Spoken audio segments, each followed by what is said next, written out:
In Los Angeles, a band of gunmen invade an armored car company. They grab millions and then vanish. When the FBI does find suspects, insufficient evidence prevents their arrest. Agents and detectives try to penetrate the gunmen's secretive world to bring them to justice.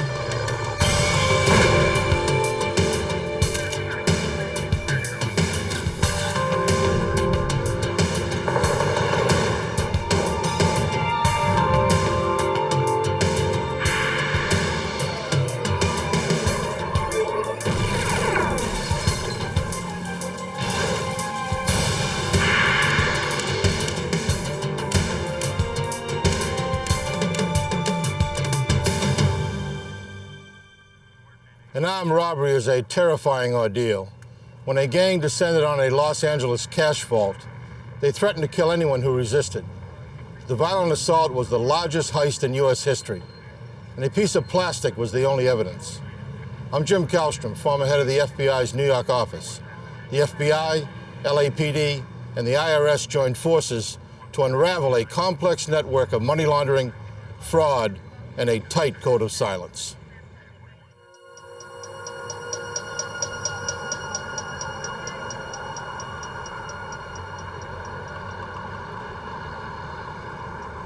The Los Angeles warehouse district is a tough, bleak part of town.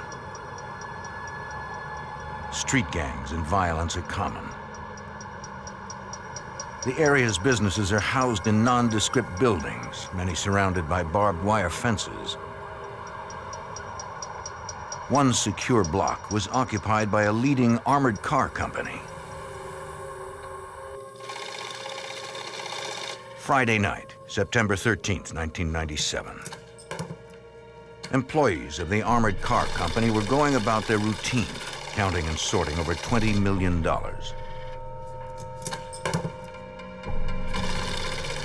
The money would be dispersed to automated teller machines across Los Angeles to meet the weekend demand for cash. There were 5 employees, including 2 security guards working the graveyard shift. At 12:30 a.m., one guard took his break in the lunchroom, as he did every night.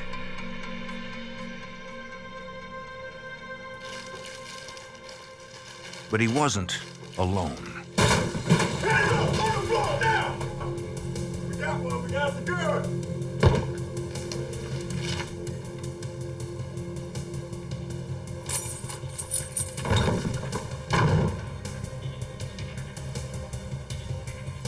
5 armed men subdued the guard in seconds.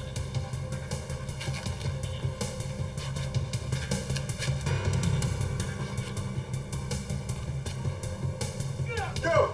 Wait, sit there, let's go! They dragged their hostage into an office where security monitors were kept.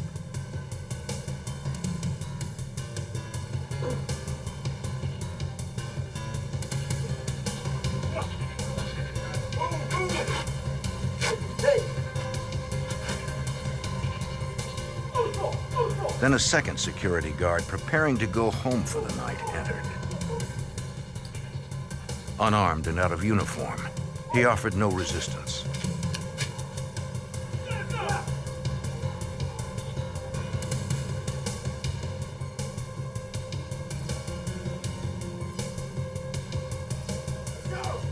Four of the assailants headed for the cash vault. The fifth held the guards at gunpoint and monitored the security cameras. The employees in the vault prep area were unaware that the building was under siege.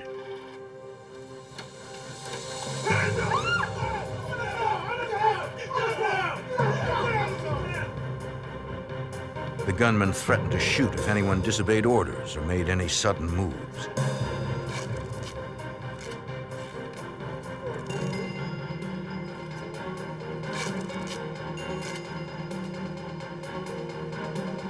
The thieves now had direct access to the vault and its $20 million. Put your head down! Get that head down, number 3, stay on the workers. One man appeared to be in charge, barking orders to his accomplices. No, don't touch that. This bin over here. This one right here. Number 5, everything's on schedule. He also used a concealed radio headset to direct others somewhere outside the vault. When commanding his men, the leader didn't use names, only a numbered code. The robbers were coldly efficient, wasting no movement.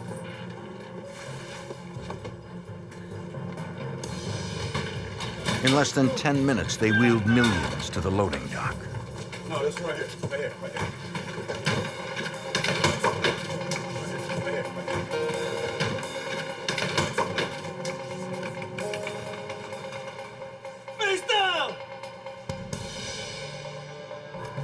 Number 6, come on up, we're ready.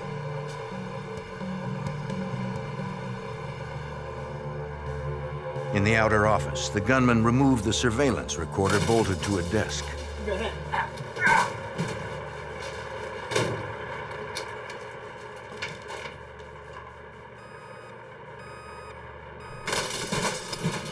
Seconds later, employees heard more destruction in the back office.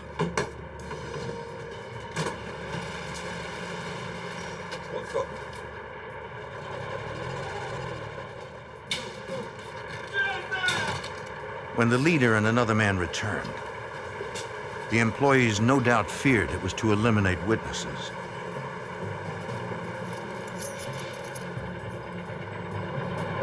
But the assailants only stole the vault manager's pickup truck keys.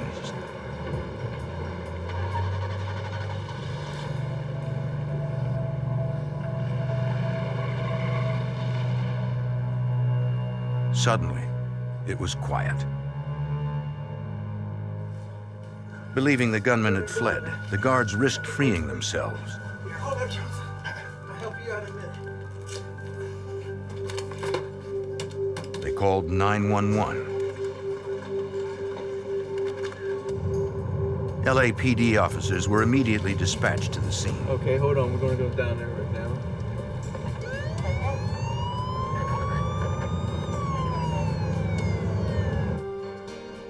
Detective John Licata knew the case was unusual from the beginning. We have experienced armored car robberies where the couriers or the truck are attacked. Got a robbery homicide. But this was the first time we've ever had a facility hit. Officers secured the crime scene, and detectives began interviewing the employees.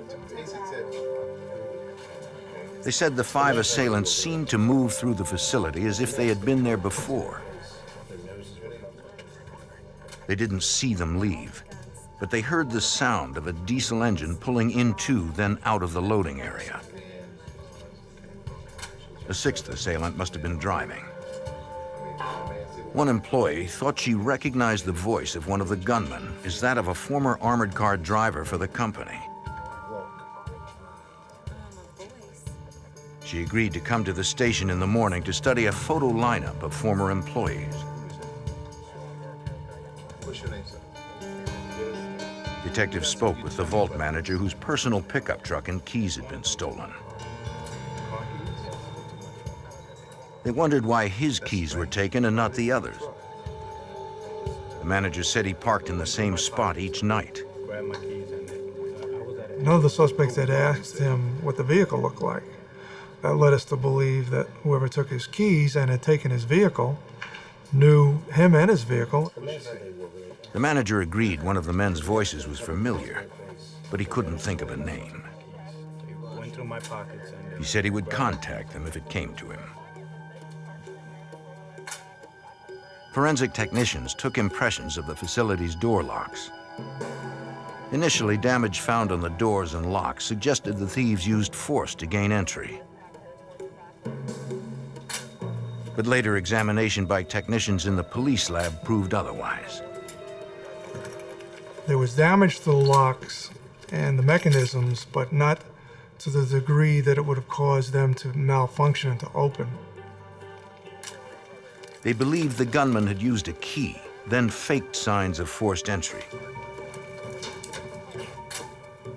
Company officials later estimated the loss at a staggering $18.9 million. The robbers knew what to take and what to leave behind. All of the high cash bins, those bins that contained large amounts of cash, were taken. Those that didn't, that contained stamps and cash checks, were not taken. This suggested that the assailants knew how the company stored its cash. The robbers also appeared to know where the company had installed its video surveillance recorders, including a backup machine that was hidden inside a locked cabinet in the back office. Employees had heard the assailants destroy the lock to get to the backup VCR. The recording devices were kept in a cabinet, inaccessible to most employees. We interviewed all the facility employees, and 80% of them didn't know about the recording devices in the back office. Investigators processed the loading area for any evidence of shoe prints, tire tracks, or clothing fibers. They found none. But they did discover what appeared to be a broken truck reflector or lens cover. I personally spoke with the maintenance person that had cleaned the facility earlier in the day, and he assured me that that lens would have had to have been left there sometime in the evening. So it was surmised by us that it probably was left by the suspect's vehicle. We didn't have a lot of clues as to what the vehicle would be, other than that reflector that was recovered, and we didn't know if it was a common item taken off of trucks or vehicles.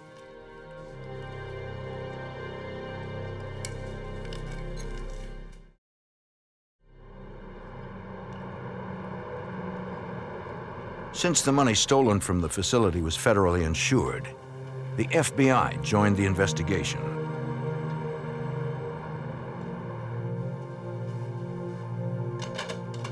Special Agent John McCarran from the Los Angeles field office studied a crime scene video made by the Los Angeles police that detailed the sequence of the gunman's activities during the robbery. And put them in this room here. This door is unlocked.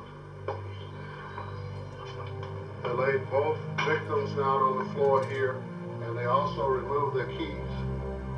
Once they did that, The 5 masked gunmen had pulled off the largest cash heist in U.S. history. guard these two. Agent McCarran hoped the public could help find them. The media was given general descriptions of the individuals that committed the robbery as far as height and weight and clothing, and the fact that the individuals were all armed, and there was a posting of a reward at the time. Assistant U.S. Attorney Alka Sager hoped the vague descriptions would be enough to produce a lead. The victims told us that they believed that the robbers were black, and that was based on the skin color that they saw through the eye holes of the mask. And they also told us that one of the robbers appeared to be lighter skinned and he may be Hispanic. They were not able to see anybody's face.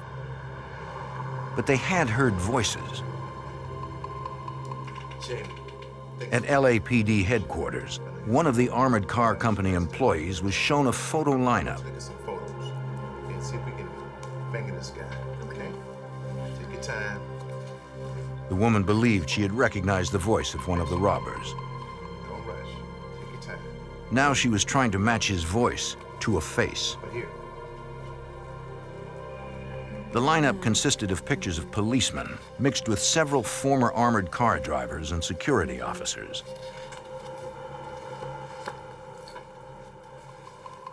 She picked one former driver as a possible match to the voice she heard on the night of the robbery. This guy? Yes. Police learned that the man had recently left LA for New Orleans.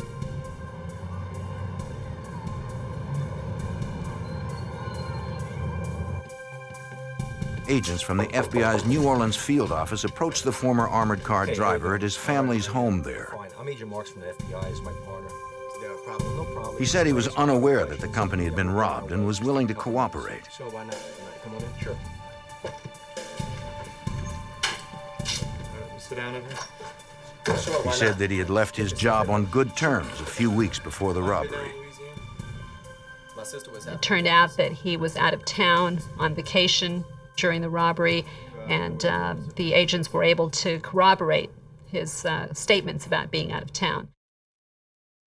Thank you very much. On the night of the robbery in Los Angeles, the man was 1,900 miles away in Louisiana. Gentlemen, have a nice day. Thanks a lot. So he was ruled out as a suspect. Despite the false lead, investigators still believed the robbery had been an inside job. But whoever the gunmen were, they left little behind. And with $18.9 million in their hands, they could be anywhere. In September 1997, the FBI and the LAPD were unable to identify any of the 6 masked men who had robbed an armored car company of nearly $19 million. They believed at least one was a current or former employee, since the gang entered the building with a key and knew where hidden surveillance equipment was. You made mention at the scene. In a second interview, the vault manager on duty during the heist realized he recognized the voice of the lead gunman. Plus, he just got let go, too, so maybe he's He believed the man was Alan Pace, a former company employee. He thought Pace was one of the 2 gunmen who stole the keys to his pickup truck. Pace was familiar with the truck and had asked to borrow it before. He would be the one to know what type of truck I drive. FBI Special Agent John McCarran studied Pace's employment history. Alan Pace was an employee who had worked for the company for approximately a year and a half. He was actually suspended the day prior to the robbery. 28-year-old Alan Pace had no criminal record, but when the company suspended him for disciplinary reasons, he had not turned in his keys. Investigators went to interview Pace at his home in Los Angeles.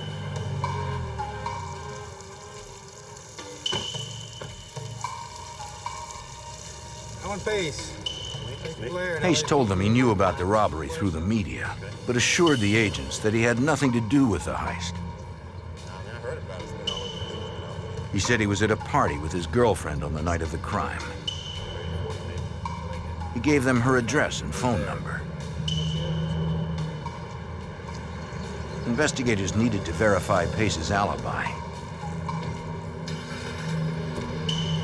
They called in for a background check on the girlfriend. Detective John Licata learned she was a former employee too. Mr. Pace's girlfriend worked in the facility in the cash vault area and specifically had a position that required her to handle the security video equipment. She had been terminated approximately 4 weeks prior to the robbery. Investigators asked Pace's girlfriend about the night of the robbery. She confirmed that on that night, Pace and several of his friends attended an all-night party in Long Beach. She and Pace stayed at the party through the early morning hours of the following day. And there were plenty of witnesses who saw them there. Though suspicious, Pace's alibi was corroborated, and it was enough to block investigators temporarily.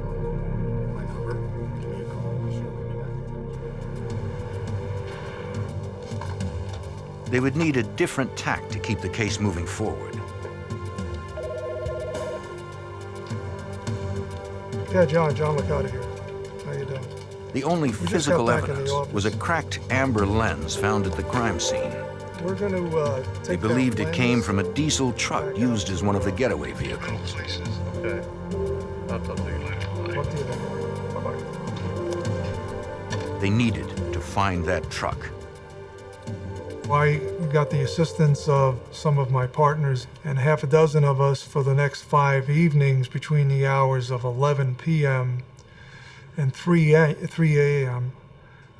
Went to the location of where the armored car facility was and interviewed anyone that frequented the area either on foot or in a vehicle.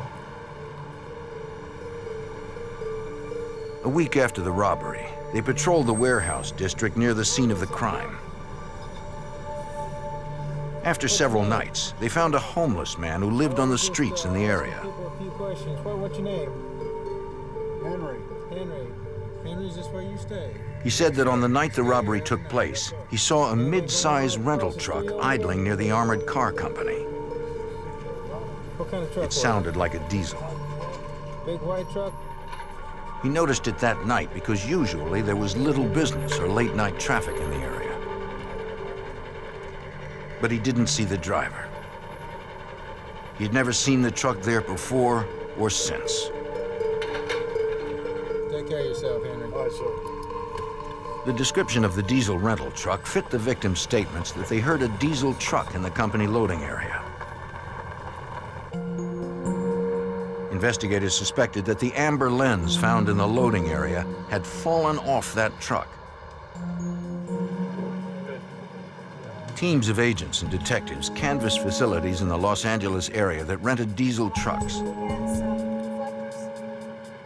They showed employees a photo of the partial lens found at the crime scene. Several recognized the lens as the type used on the running lights for a certain model of truck. The lenses were a problem because they frequently fell off and needed to be replaced. There were 83 rental truck facilities that rented the truck that the lens most likely came off of. We subpoenaed documents from all the rental vehicles that they had rented 2 months prior to the robbery for a period of time 2 months after the robbery. Investigators spent hours poring through the rental records. But there were no rentals by Alan Pace or his girlfriend. It looked like another dead end. Authorities contacted Assistant U.S. Attorney Alka Sager for legal advice on how to proceed. You can't just go get a warrant because somebody's a suspect and you think that they did a crime. You have to have evidence that they committed the crime. Alan Pace had denied any involvement in the robbery and had even claimed that he was at another place. He had an alibi, which witnesses that we spoke to corroborated. So at that point in time, all we had was the fact that he was a disgruntled employee who had been fired the day before the robbery, and one of the employees believed that one of the robbers had a voice that was similar to his. And that clearly was not enough evidence.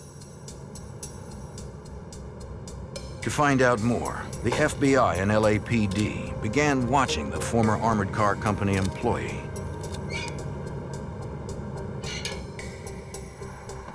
If Pace was involved in the multi-million-dollar robbery, he might show signs of his newfound wealth. We did do surveillance of Mr. Pace, and he did not appear to be living beyond his means. He didn't appear to be spending a lot of money. He didn't appear to have a lot of cash at his disposal. Nothing implicated Pace in the robbery beyond the circumstantial evidence they already had. As the months passed, there was little movement on the case. The reward for information leading to a conviction now totaled $250,000. Despite the extensive media publicity this case received and the rewards for any information about the perpetrators of this robbery, there were absolutely no leads, no forensic evidence, no eyewitnesses. The investigation just came to a grinding halt. Though Pace was still the primary suspect, without more substantial evidence, the FBI was unable to make an arrest. For now, it appeared that Alan Pace and 5 accomplices had gotten away with nearly $19 million in cash. By September of 1998, a full year had passed since 6 masked gunmen made off with almost $19 million. The prime suspect was Alan Pace, a former armored car company employee, suspended the day before the crime. Assistant U.S. Attorney Alka Sager was frustrated by the lack of evidence against Pace. It didn't appear that he was out there spending money. It didn't appear that he had the fruits of the crime. So there really wasn't any legal basis to go out and arrest him or even to search his house. Then, press coverage of the one-year anniversary of the crime prompted a lead for case agent John McCarran. An informant called the FBI, saying he thought he might know one of the robbers. Investigators went to the informant's home in suburban Los Angeles. The informant explained he had been an employee of the armored car company a year earlier, around the time of the robbery. He had since left to become a real estate agent. He claimed that shortly after the robbery, he was given $100,000 in cash to purchase a home for a man he knew, Eugene Hill. Hill asked that the deed to the home be listed in the name of his girlfriend. At his girlfriend's apartment, Hill stored a trunk filled with smaller boxes. He gave one of the boxes to the informant. It contained cash, still bundled by bank wrappers, totaling $100,000. The informant, when he received the money, noticed that the $10,000 bundles had these bank straps on them. He kept those bank straps. They were dated the 2 days prior to the heist.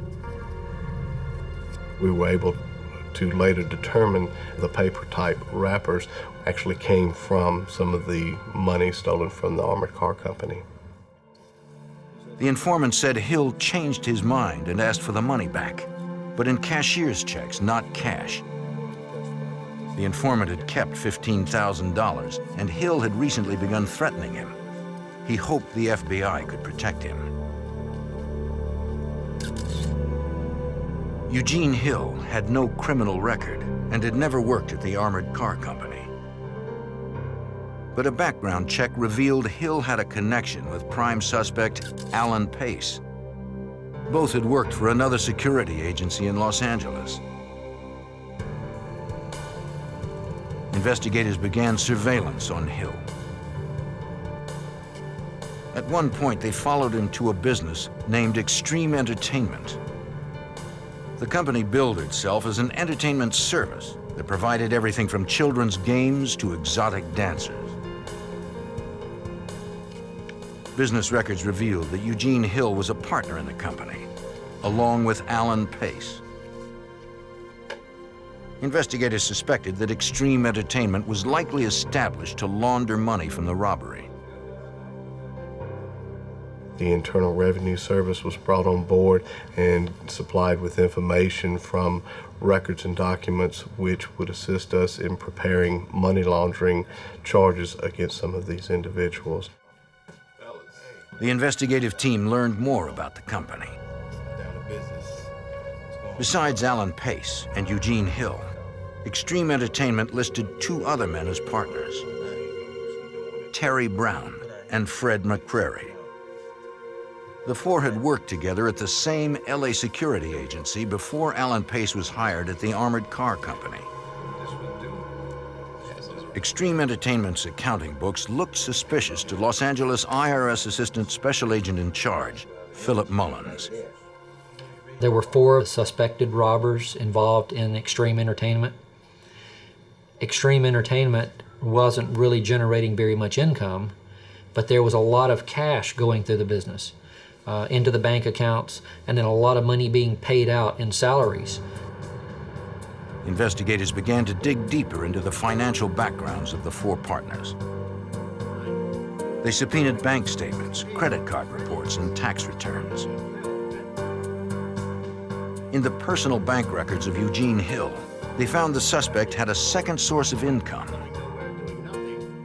One of the things that we discovered were deposits of checks from a company called Rainforest. Now, we'd never heard of Rainforest, and we didn't know what kind of company it was, so we went and looked at the Rainforest bank records. And we found that in addition to writing regular monthly checks to Eugene Hill, Rainforest was also writing checks on a regular basis to somebody named Thomas Johnson.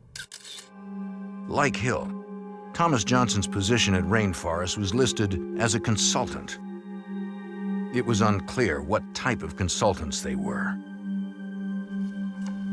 Rainforest was in business developing new recycling technologies. Johnson and Hill had invested $2 million in the company. The investment in a legitimate company was a classic money laundering scheme. You take bad money, you invest it in something, you hide it, conceal it, and ultimately end up with something that looks legitimate. Investigators felt confident that the 5 men were strong suspects, but so far, no evidence connected them directly to the $18.9 million robbery. LAPD Detective John Licata and his partner, Detective John Wong, cross-referenced the suspects' names against truck rental records from the time of the robbery. Sure, that'd be fine. Detective Wong made an important discovery. My partner, John Wong, is the one that found the rental agreement from one of the suspects, Eugene Hill, in which he had rented the suspect's vehicle that was used that night just prior to the robbery and then returned just after the robbery. We were able to locate that very truck. It was still in the Los Angeles area. And we got that truck and we removed the light assembly and had the FBI forensics lab compare it to the lens that was found on the loading dock area.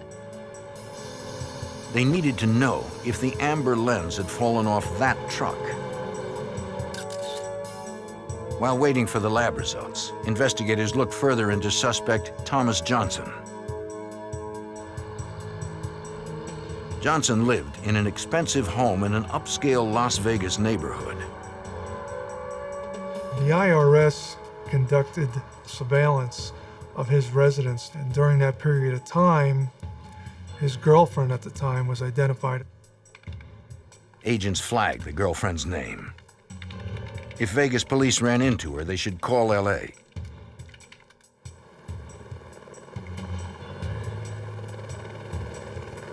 On the night of September 10th, 1999, nearly 2 years to the day after the robbery, the team in LA got a call and boarded a helicopter.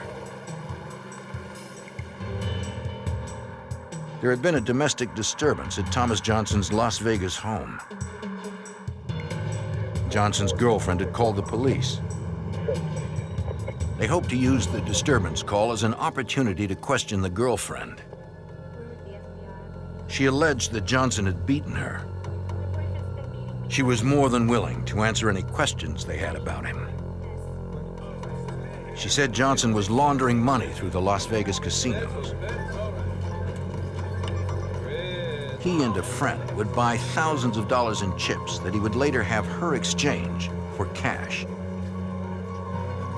The exchange was always in amounts less than $10,000 to avoid filling out cash reports.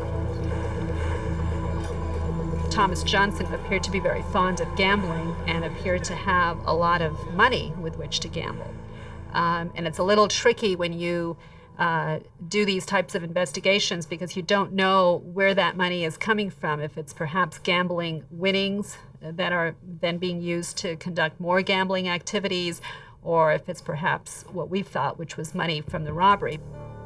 The girlfriend told investigators Johnson had mentioned a big job that he had taken part in back in Los Angeles. She said Johnson had invested in a company with a gambling friend. When investigators showed her a photo of Eugene Hill, she confirmed that he was Johnson's friend. The circumstantial evidence against Thomas Johnson, Alan Pace, and Eugene Hill was building. But it was still not enough to make any arrests.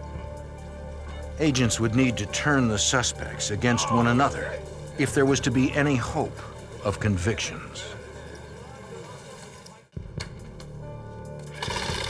Hands up! On the floor now! 2 years after 6 masked gunmen robbed an armored car company of $18.9 million, the FBI, IRS, and LAPD had gathered strong circumstantial evidence against 5 suspects, but had nothing that directly tied the men to the crime. 30, 35, 40. The only physical evidence recovered was a cracked amber lens found in the loading area of the armored car company. Investigators believe the lens fell off a truck rented by suspect Eugene Hill the day before the robbery. They sent the broken lens and the other lenses from the truck's running lights to the FBI lab in Washington, D.C. Forensic metallurgist Michael Smith compared tool marks from the broken lens to those on the other lenses from the truck.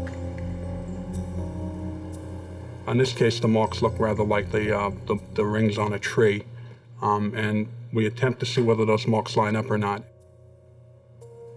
Using a high-powered comparison microscope, he made an exact match. The same tool had made all the lenses in the same work session, indicating the broken lens had very likely come from the truck rented by Hill. The forensics results were compelling, but they did not definitively prove that Eugene Hill or the other 4 suspects were with the truck during the robbery. Assistant U.S. Attorney Alka Sager needed stronger evidence before authorizing arrests. She hoped Hill's girlfriends would provide it.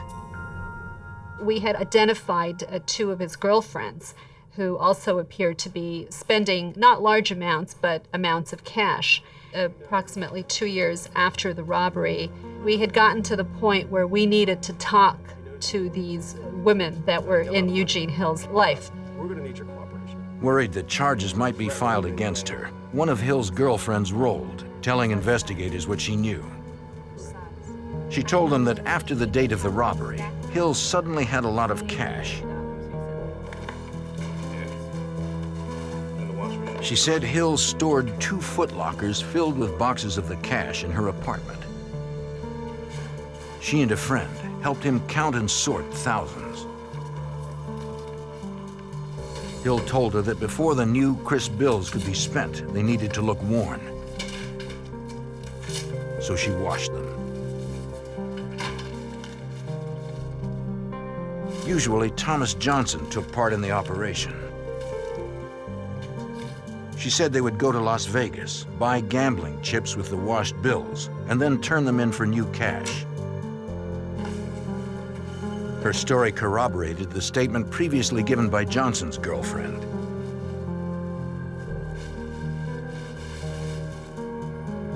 In return for her testimony, prosecutors agreed not to file charges against her.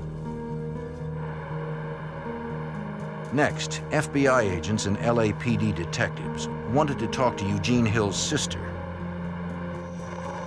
They had some questions about bank accounts the IRS had uncovered. We were able to subpoena her records and determine that she had several accounts that she was holding in trust for Eugene Hill. Those records showed that there were a lot of unexplained cash deposits into those records, and it also appeared that checks were being written for motorcycles and vehicles and other consumer goods. So now we had a little bit more indication that Eugene Hill was perhaps spending money that he really couldn't explain receiving. She agreed to talk to the investigators, but said she first needed to make a phone call.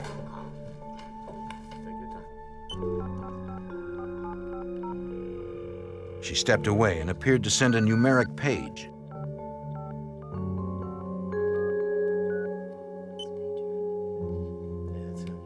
Investigators asked her about the accounts she held for her brother.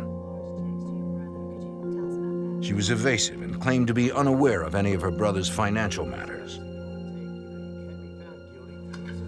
Moments after the phone call, Eugene Hill arrived. Mr. Hill, how are you tonight? When questioned, Hill denied any knowledge of the armored car company robbery.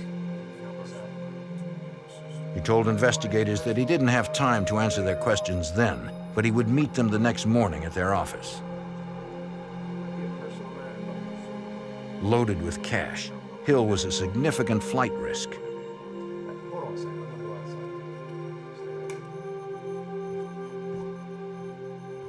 The FBI called Assistant U.S. Attorney Alka Sager for advice. I was just getting ready for bed. The phone rang at home, and the agent said, this is what Mr. Hill wants to do. Should we let him go? And it was just one of those split-second, decisions that had to be made. And I made the decision that we were not going to let Eugene Hill go. We were going to arrest him that night. As Hill was heading back to his car, he was placed under arrest. With only circumstantial evidence connecting him to the robbery, it was a risk. The law requires an expeditious trial, and the clock had begun to tick. On September 23, 1999, the FBI arrested Eugene Hill, one of 5 men suspected in an armored car company heist. Assistant U.S. Attorney Alka Sager had made the decision to arrest Hill, despite having only circumstantial evidence linking him to the crime. By letting Hill go, there was a real danger that he would have alerted the others to the investigation. Given the amount of money that was taken in this robbery, it was apparent that these robbers would have the means to flee if they wanted to. And I just felt we couldn't take that chance. A search of Hill's home provided no solid evidence tying Hill to the robbery. But investigators did discover ledgers that showed Hill had purchased real estate in other people's names.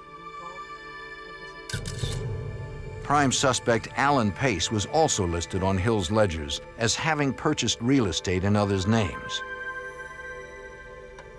Finally, IRS agent Philip Mullins had something on Pace. This was very significant in that there was over $1 million worth of real estate purchased for Alan Pace, that he had no legitimate source of income to purchase that property. If convicted, Eugene Hill was facing up to 40 years in prison. Hoping for sentencing consideration, he confessed and promised to tell police everything he knew. Right, who's this Alan Pace? He said Alan Pace recruited him and 3 others for the robbery. Alan Pace told him that he had already spoken to Terry Brown and Freddie McCrary, and they were ready to do the job. And he wanted Eugene Hill to come on board and maybe bring another person in. So Eugene Hill approached Thomas Johnson, who agreed to participate, and that's where the plan was hatched. Hill confirmed Pace was the mastermind of the heist and leader of the gang. Hill knew all of the men except for the 6th, who was a personal friend of Pace's. Pace told the others his plan could set them up for life. 5 to 6 employees at most. Alan Pace told them that they would do the robbery on Friday night when there would be very few employees working there. He said that he knew who those employees were, that they wouldn't offer any resistance, and that it wouldn't be a problem. They would just tie up the employees, take the money, and they'd be in and out, within half an hour. Following orders, Hill rented the diesel truck on the day of the robbery and met up with the gang at the party in Long Beach. Shortly before midnight, they left the party one by one. They drove to the warehouse district. Then 5 walked to the armored car company. During the robbery, one man stayed with the truck, waiting a few blocks away for the call to pull in. When the truck arrived, they loaded it up. Pace knew to take the surveillance equipment. They later transferred the money to a storage unit rented by Thomas Johnson, where it remained for 2 weeks. 4 of them left in the rental truck. Eugene Hill and Alan Pace drove away in the vault manager's pickup, since Pace knew where he parked each night. The 6 men disposed of the guns and VCRs, changed their clothes, and returned to the party as if nothing had happened. In the time it took others at the party to drink a couple more beers, the gang had committed the largest armed robbery in U.S. history. Investigators needed to corroborate Eugene Hill's story. FBI Special Agent John McCarran and his team believed Thomas Johnson should be the next one taken. Agents in our Las Vegas field office were conducting surveillance on Thomas Johnson, and we knew his exact location. We followed him from one of the casinos. Agents tailed Johnson as he visited several casinos. They did not know if the suspect was armed. To execute a safe arrest, agents needed to isolate Johnson outside and away from the casino crowd. They asked a casino security guard to approach him with a ruse.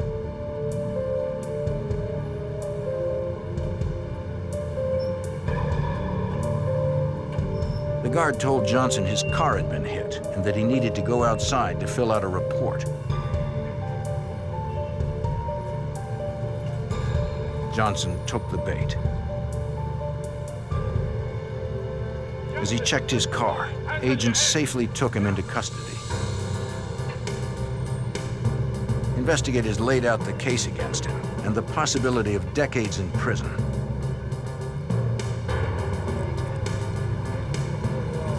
Like Eugene Hill, Johnson cooperated in the hopes of a lighter sentence. Johnson verified Hill's version of the robbery and confirmed that Alan Pace was the leader. Investigators finally had sufficient evidence. They quickly arrested everyone but the leader.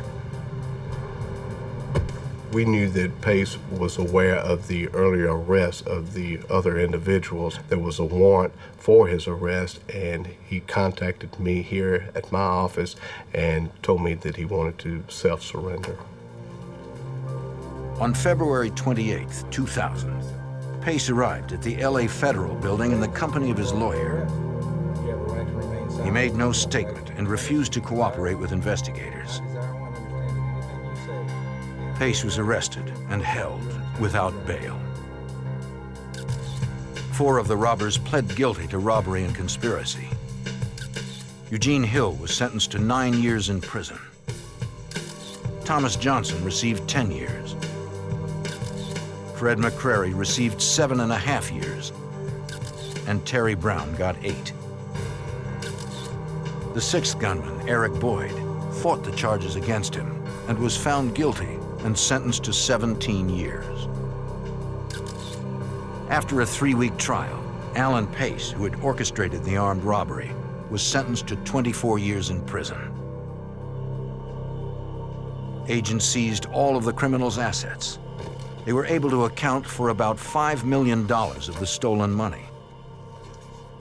So about $14 million remains missing. We don't know where that money is, how it was spent, if it was spent. We just have no idea. But whenever the felons are finally released, the FBI will be watching. No one drops a dime on nobody, okay? If they make any moves to recover hidden money, they'll go straight back to jail. In Alabama, a series of deadly assaults shocks the community and frustrates police. All the killers leave behind are the dead and fleeting images on surveillance videotape. Local police and federal agents follow the killer's trail up and down the eastern seaboard. The shadowy fugitives keep running, But the FBI will not give up the chase.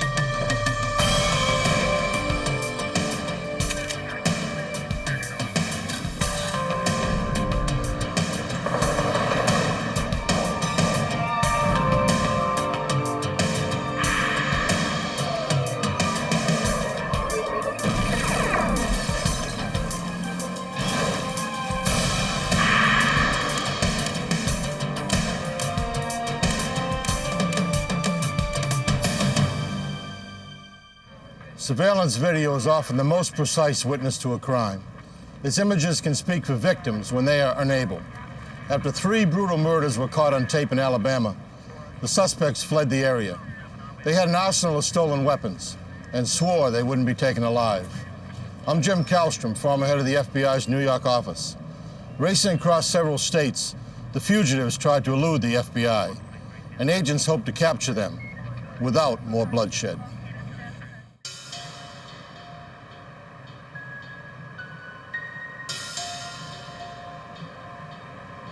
In the 1990s, Birmingham, Alabama saw a drop in both its population and its crime rate. But even in the safest cities, killers can strike. On May 18th, 1996, a customer at a gas station discovered a body.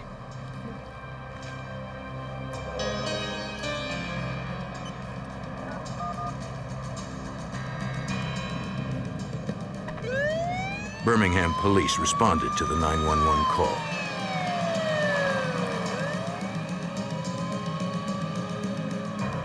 Crime scene investigators determined the victim, the station cashier, had been shot to death. He was the only employee on duty that day. The customer hadn't seen what happened to him. A trail of blood led back into the store and behind the counter. More blood there indicated the cashier lay briefly on the floor before going outside, perhaps hoping for help. He barely made it to the parking lot. Police first suspected a robbery shooting, but money was left on the counter, and the cash register had not been emptied. No fingerprints pointed toward a suspect, and no witnesses had seen anything. Investigators retrieved the store's security videotape and sent it to the police lab.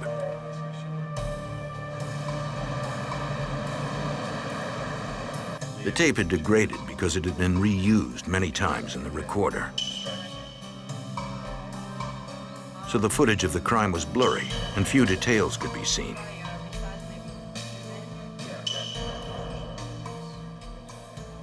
Police technicians tried to clean up the image electronically for detectives.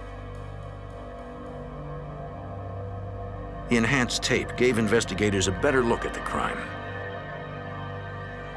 It confirmed what the crime scene clues suggested. A lone customer shot the cashier, even though the employee was complying with his demands. It seemed he killed without reason. Technicians made video captures of individual frames and tried to enhance them in order to see the face of the perpetrator or any identifying characteristics.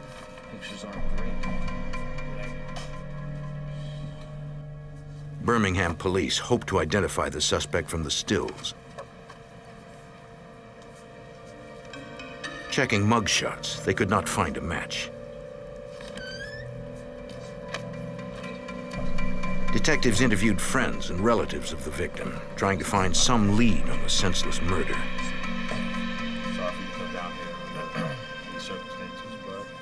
No one recognized the killer or knew who might want the cashier dead. Without any other evidence, the investigation stalled. 2 months later, and 20 miles south of Birmingham, a call came into the sheriff's office in Shelby County, Alabama. Sheriff James Jones received the report of 2 people down at a pawn shop. When we got the phone call, it really wasn't clear to us exactly what had happened. We had reason to believe that lives had been lost in the building. It happened so rarely in our county that I really was surprised when I got on the scene.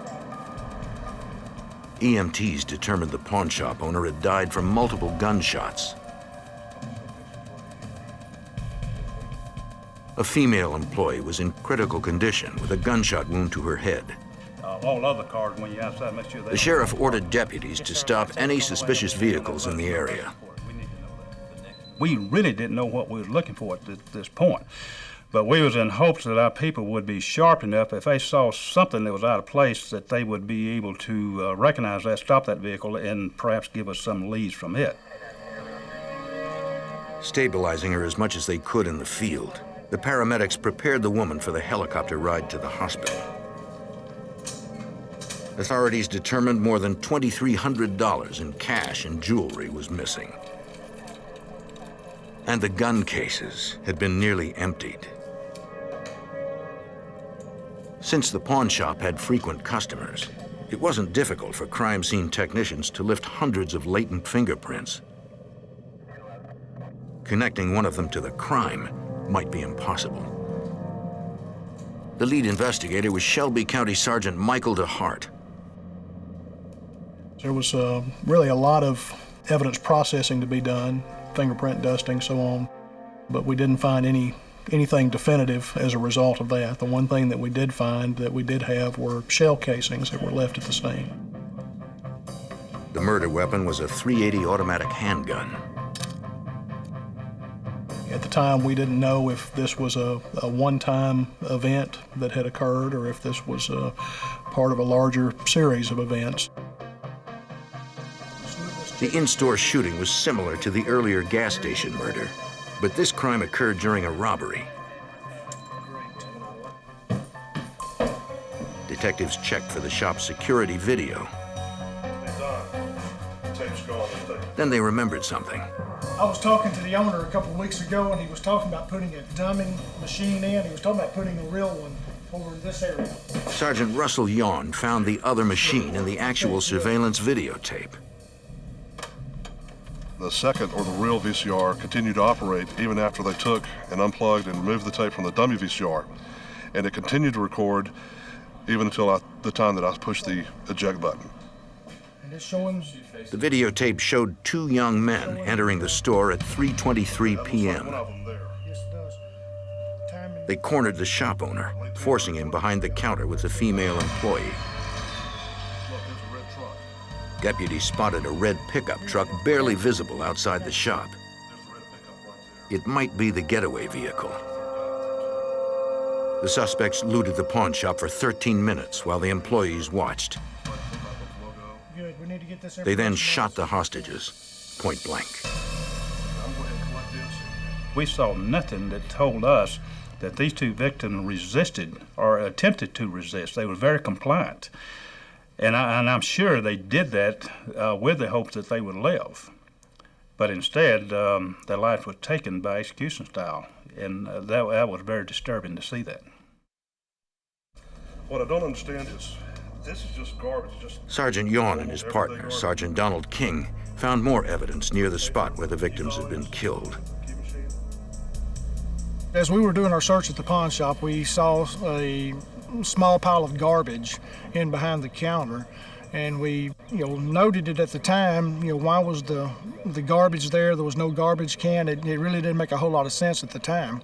There was also some metal filings on the floor mixed in with the trash. The filings likely came from a key-making machine installed on the counter.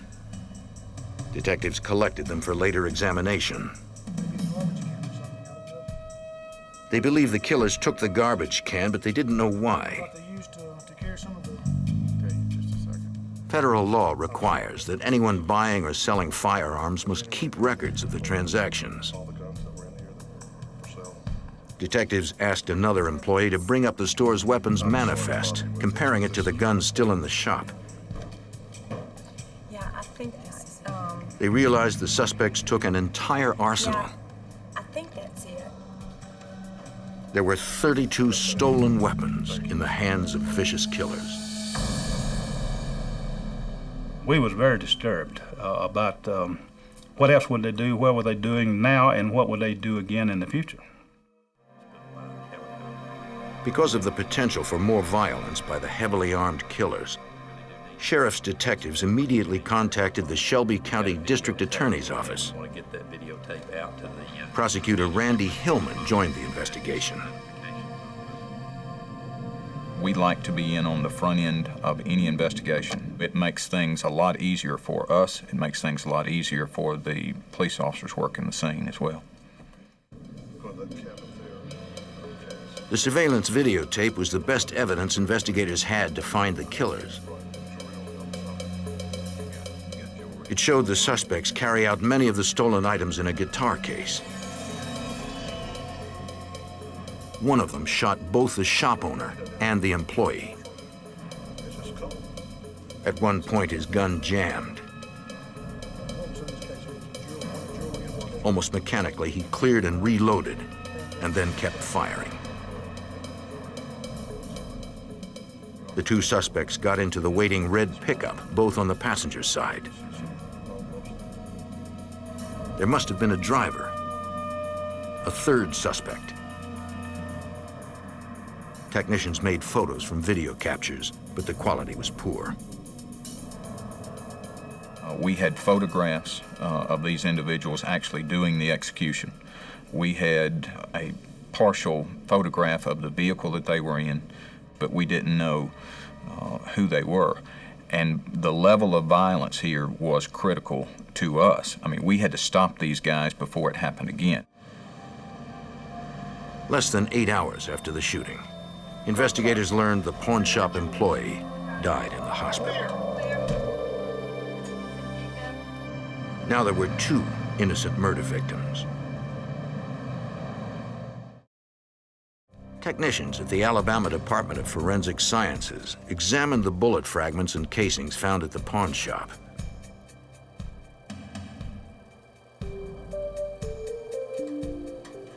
They compared them to those used in other area shootings, including the one at the Birmingham gas station, to see if the same gun was used. But the pawn shop bullets did not match any others.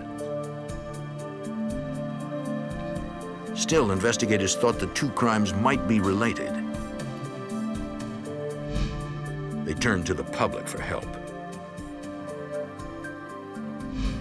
We were able to distribute still photographs to the local media in the area, and we enlisted their assistance in getting the pictures out there to the public and to request assistance in identifying the perpetrators of these crimes. They kept several aspects of the crime secret to help identify more reliable What's leads. the address on Commerce Street? Okay. The media exposure generated dozens of calls. Okay, how many guys were there? One caller said that while driving in Birmingham, he saw 2 men fitting the description of the pawn shop killers. They were carrying guns and a guitar case from a red pickup into a house. Okay. The detail of the guitar case had been withheld from the public. Okay, great. The caller said he knew the men, but only by their street names, Okay. Turkey and Maine. Hey, Mike, we just got some Shelby County detectives took the information to Birmingham police. Had an informant calling with 2 guys loading up. The Metro Department had a database on street names. Turkey was an alias for 16-year-old Marcus Presley. He resembled the shooter in the pawn shop murders. Maine was 18-year-old LaSamuel Gamble. He resembled the second pawn shop robber. The 2 had long juvenile records. Go into the areas where the information indicates. Through court documents, they learned where Gamble lived.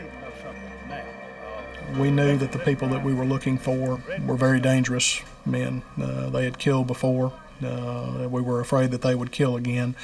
And so when we undertook these searches, we wanted to use every safety precaution available to us. So we used tactical dynamic entries into the residences that we searched. Sheriff's have a search warrant!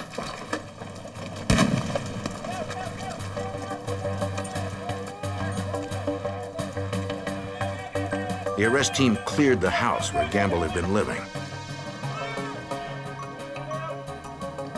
No one was home. Nobody in the house? Nobody? A pair of cold-blooded killers with an arsenal of stolen weapons remained on the loose. Everybody's inside. We'll set up a perimeter. Okay. Thank you. Don't see any movement? On July 28, 1996, Alabama investigators searched for Marcus Presley, LaSamuel Gamble, and a third suspect believed to be involved in a double murder at a pawn shop. The tactical arrest team entered the house where suspect Gamble lived, but they found no one there. Armed with a warrant, detectives searched the house. Shelby County Sergeant Russell Yawn recovered evidence that directly linked the suspect to the pawn shop murders. During the search, we found the videotape that came from the dummy VCR. It was destroyed, the case was cracked and broken, the tape pulled from the housing, and it indicated to us that they were aware that they were being recorded, and they had the presence of mind to stop and try to remove or eliminate all evidence of their crime. They also found an empty guitar case. It appeared to be the one taken from the pawn shop. Sergeant Donald King found more evidence in the kitchen. We were able to find a garbage can, and in the bottom of it had some labels, some price tags and so forth from some of the guns and some of the jewelry from the pawn shop. And it also contained some of the same metal shavings that we were able to tie back to the robbery scene. Sergeant Michael DeHart was frustrated that they didn't find any of the 32 stolen weapons. At the time that we did the search, we knew that 3 people were involved, but the third person we didn't know. When we did the search at the residence, we found a paycheck stub in a coat pocket that had the name Stephen McKenzie on it from a business in the Boston area. It's a paycheck stub. Perhaps McKenzie was the third suspect who drove the getaway vehicle. Dated fairly recently. He had no local address, but neighbors said he was a friend of Gamble and Presley. Court records listed Marcus Presley as living with his grandmother. There's nothing here that can directly be tied to the pawn shop. Investigators searched that house too, but found nothing there that related to the crime. That's 10-4, it's 1230 3rd Avenue West. Presley's grandmother arrived home as they were executing the search warrant. Yes, ma'am. We got a search warrant to search this residence. Can I go in my house? Not right now. We're doing an investigation of a robbery, but you can speak to these 2 people right here. Ma'am, I'm Chris Curry with Shelby County Sheriff's Office. Do you Detective showed her video captures from the robbery. Tell me if you recognize anyone. 2 people. She admitted one of the men looked like her grandson. Picture, if you would, and help us and tell me if you recognize anyone. She had tried her best to raise Marcus, but he got involved with drugs and gangs and had been in trouble ever since. Thank you very much. You've been very helpful. But again, I apologize for the inconvenience. She said he would disappear for weeks at a time. But it will take him a few more minutes to finish. She was devastated to learn that now he was a murder suspect. You are certainly welcome to sit on the porch if you'd like. The suspect's apparently constant movement troubled prosecutor Randy Hillman. They were young, they were mobile, they didn't have any home base that they operated out of like normal people have a home that they go to and from. They had several different residences that they would frequent. Detectives canvassed the neighborhood where Gamble and Presley hung out, interviewing anyone who might know the suspects.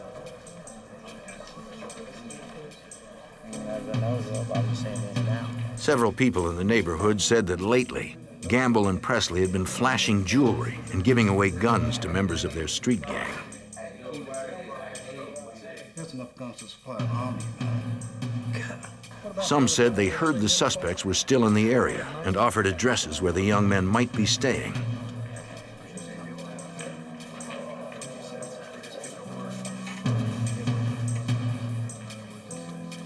The detectives checked all the addresses.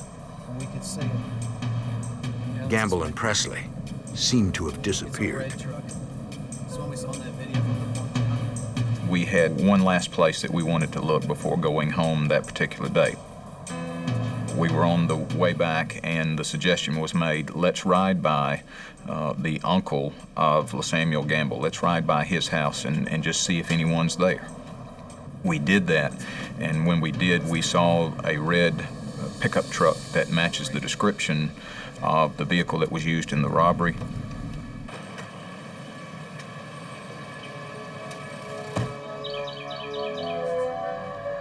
It had no plates, but they could see the vehicle identification number.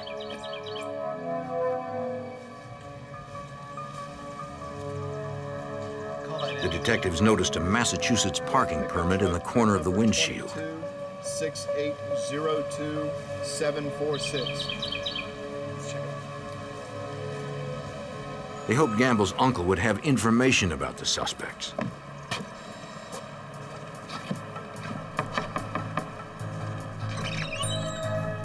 Good afternoon, sir. I want to talk to you about that red truck on the side of your house. The uncle agreed to answer their questions, but not at his home. He did not want to be seen with the cops. They took a drive so they could talk.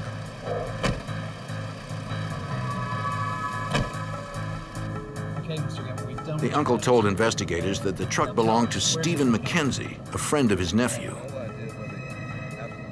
Where in Boston? It was the same name as the one on the Boston pay stub.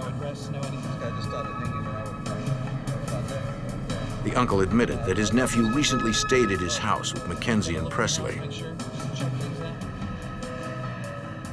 The trio had cleared out several days ago.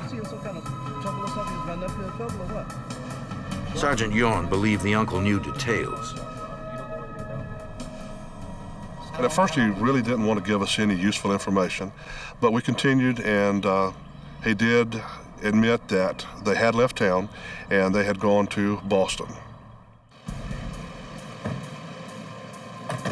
A check of the red pickup's Massachusetts parking permit confirmed that the truck belonged to Stephen McKenzie, the suspected getaway driver.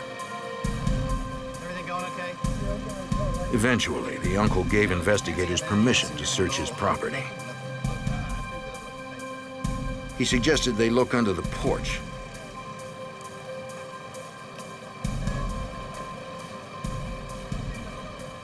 There, police found a paint gun.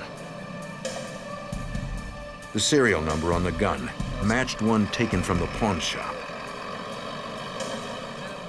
There was enough probable cause to impound McKenzie's pickup and process it for evidence. But the technicians did not find anything that tied it to the pawn shop robbery homicide. With the possibility that the suspects had left the state, Shelby County authorities contacted FBI Special Agent Jeff Newton. They requested FBI assistance in locating suspects that they had identified as they believed to be responsible for this terrible crime. At that point, I got information from the case from the Sheriff's Department representative, realized that we had enough probable cause at that point to apply for a federal unlawful flight to avoid prosecution, or UFAP warrant. The FBI re-interviewed the suspect's friends. They told agents Gamble and Presley were acting desperate and volatile, and that the pair had promised if the law ever caught up with them, they would not be taken alive.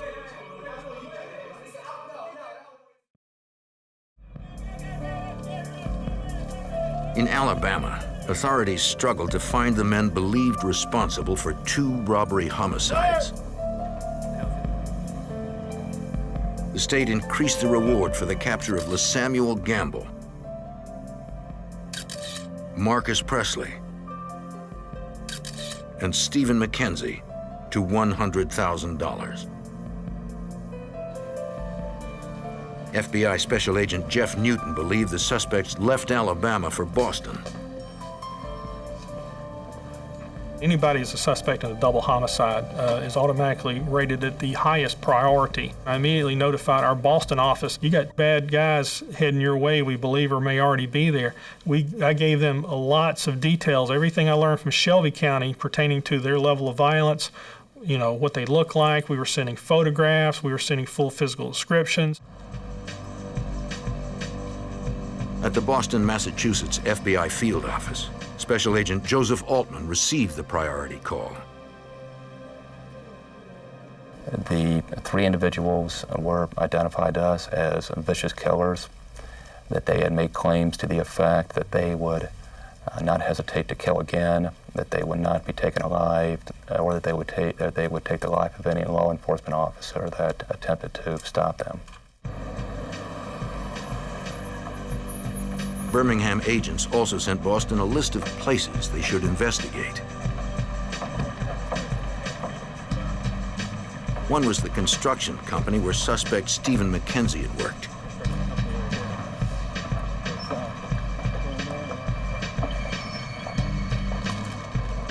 Agents went to speak with the owner.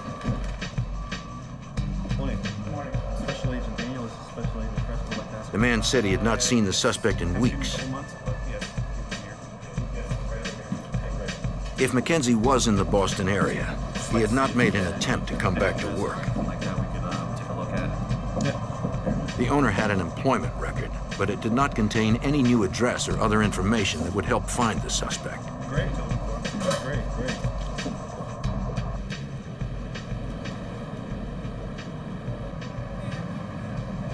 Boston authorities staked out the other addresses that Birmingham had sent, including one of another uncle of LaSamuel Gamble. But they did not approach this house immediately. We did not want to let on that we were surveilling this particular home. We wanted to allow at least one or two areas, homes in the area that they could return to. After several hours, they spotted a man leaving the residence. Looks like him, yeah. Radio back in and tell him that someone's coming out of the house. It was not one of the suspects.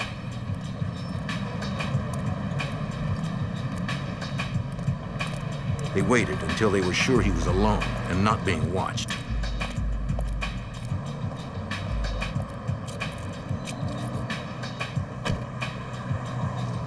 How you doing, sir? I'm Special Agent Daniel and Special Agent Frenzel would like to ask you a couple questions if we could. All right. Do you live in that building? He was hesitant to talk, but did say that neither Gamble's uncle nor the suspects were in the house. No one's in there?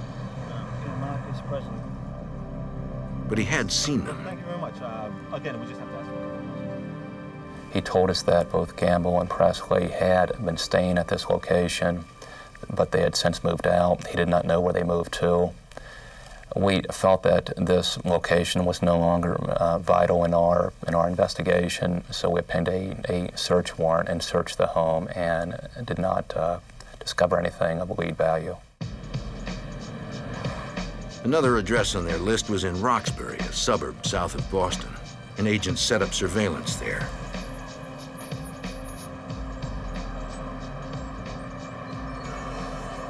It meant more long hours with no promise of a payoff.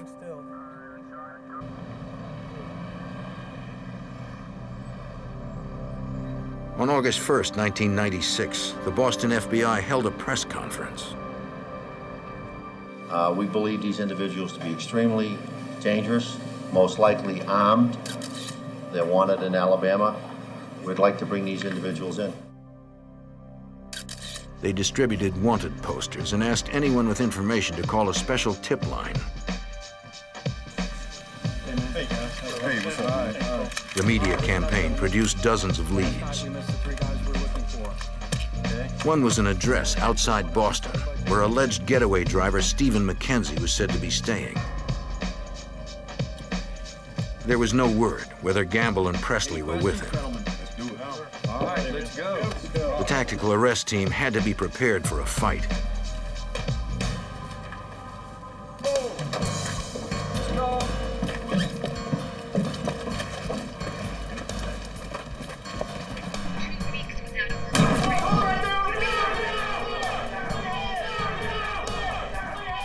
They caught Mackenzie off guard.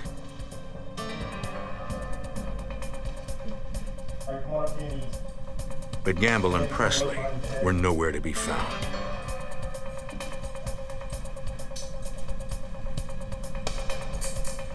The two fugitives remained free and on the streets with an arsenal of stolen weapons.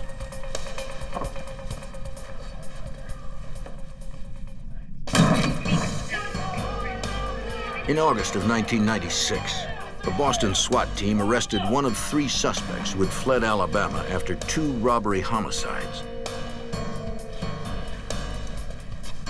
The suspected getaway driver, Stephen Mackenzie, was unarmed and taken in for questioning.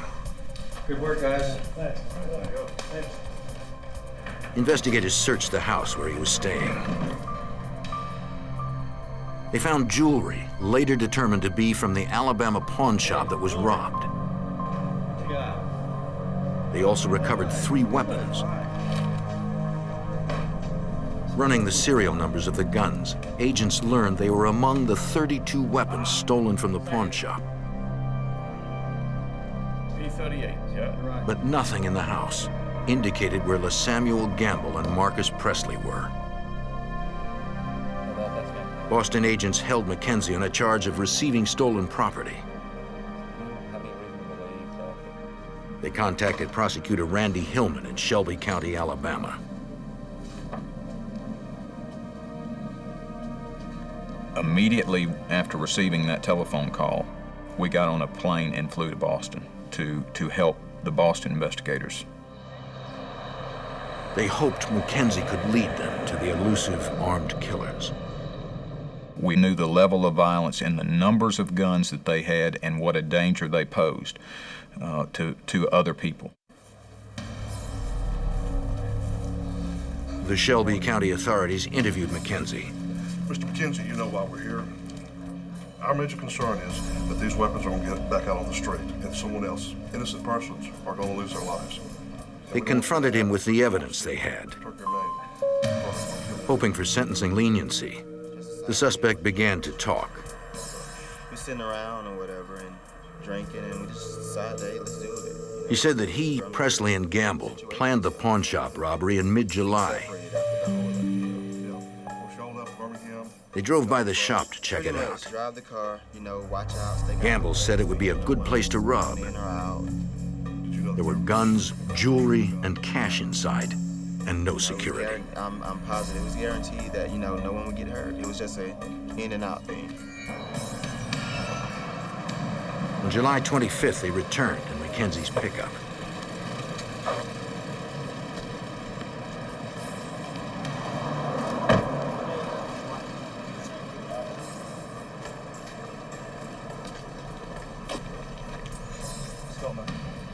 Gamble and Presley went inside while Mackenzie waited.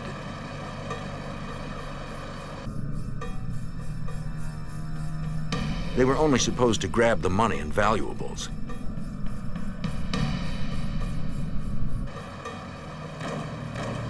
But then Mackenzie heard shots.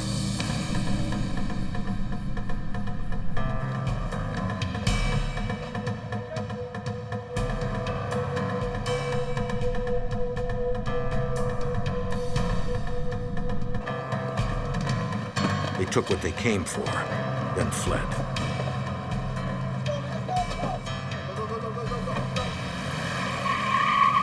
have a hard time believing that you don't know where they are. I know we're right there close. We're real close to them.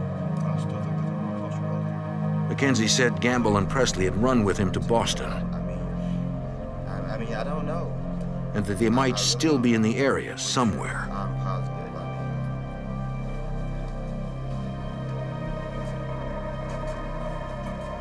Investigators were unconvinced. He's not done us everything. He's on a path on this. That's right. We'll let him sit in it for a while. He claimed that he did not know where they were at the time, which I don't know that he did.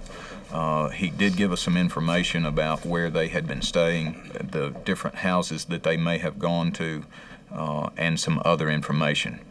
I think Mackenzie held out on us. I think Mackenzie knew more than what he was telling us. At trial, Mackenzie's testimony would be attacked. The prosecutor turned to the one unimpeachable witness, the surveillance video. He sent the tape to the FBI's audio and video processing lab in Quantico, Virginia. The task of cleaning up the footage fell to video program manager Dale Linden. This tape was a VHS recording on a security system. It had, I would say, fairly poor quality as far as resolution. It had a backlighting issue where the camera was facing towards the windows. At some points, some of the people in this video scene looks like silhouette. As people moved around, the closer they got to the camera, the better images we were able to retrieve. Focusing on the portions of video where the perpetrators were nearest the camera, Linden began enhancing the images.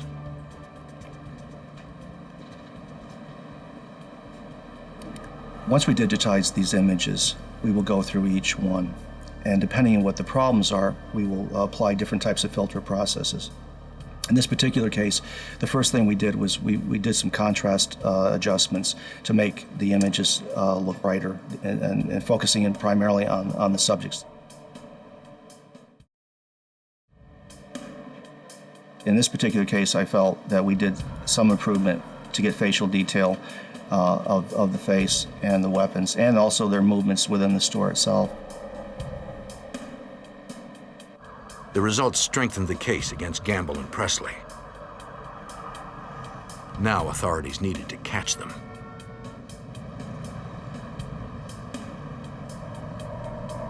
The FBI continued their stakeout at a house in Roxbury, Massachusetts, where informants said the men might hide out.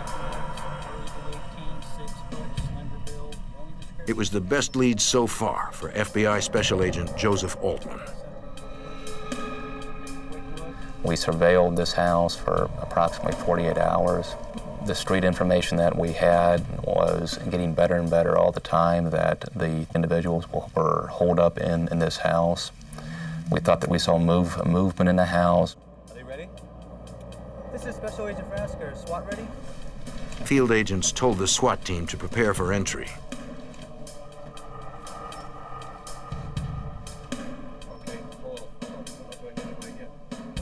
Right before the go word was given, a man left the target house. Excuse me, sir. How you doing? Agents believed it was Gamble's uncle. They knew he was on probation for a felony offense. In accepting probation, a person gives up his Fourth Amendment rights. He can be stopped and searched at any time. Oh, that's what we wanted to find out. Why don't you put them in this procedure? This all right. I don't care about your cousin. Gun! Agents found a handgun. This was one of the weapons that was actually stolen during the robbery in Alabama, one of the 32 weapons that were stolen. He told us that the subjects were no longer in this house. However, we felt that since he was related to the subjects and that he had a stolen weapon on him, that we could not take this information at face value. So Boston SWAT went ahead and made the entry. Gamble and Presley had sworn never to be taken alive. So the SWAT team prepared for a shootout. We felt that the only way that they were going to be extricated from the house was through force. The tactical arrest team swept through the house, clearing each room as they went.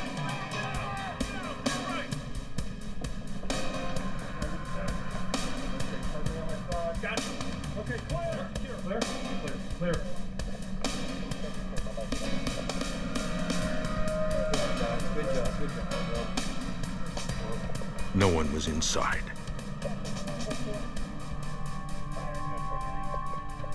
However, they did find some travel bags belonging to Presley and Campbell. Inside these bags were a couple of weapons, in addition to a photograph. The photos showed the fugitives getting on a bus. The travel bags contained the shirts worn by Gamble and Presley at the pawn shop. Investigators also recovered one of the guns used in the pawn shop robbery. Thank you, officer. Thank you very much. Come on. Come on, guys. The uncle confirmed Gamble and Presley stayed at the house. You found these pictures in there. Yeah, those are the guys. Who's that?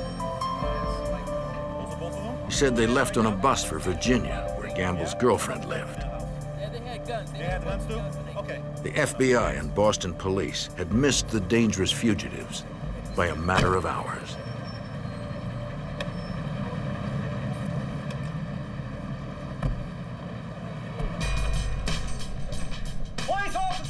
On August 5th, 1996, fugitives LeSamuel Gamble and Marcus Presley eluded an arrest team in Boston.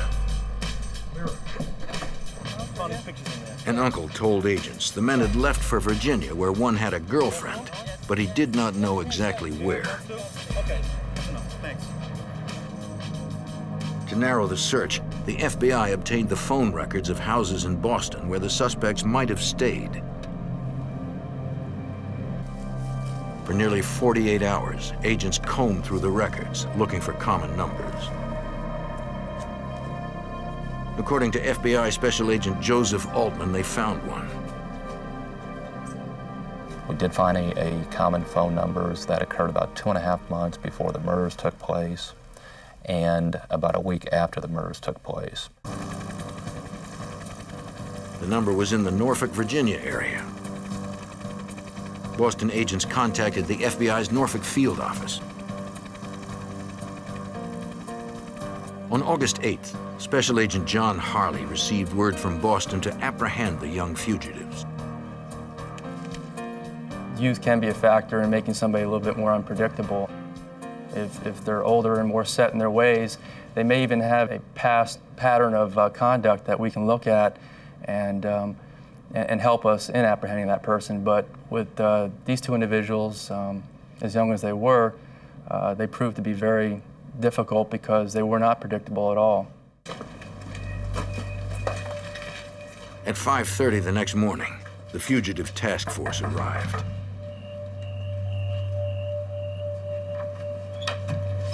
You alone in there?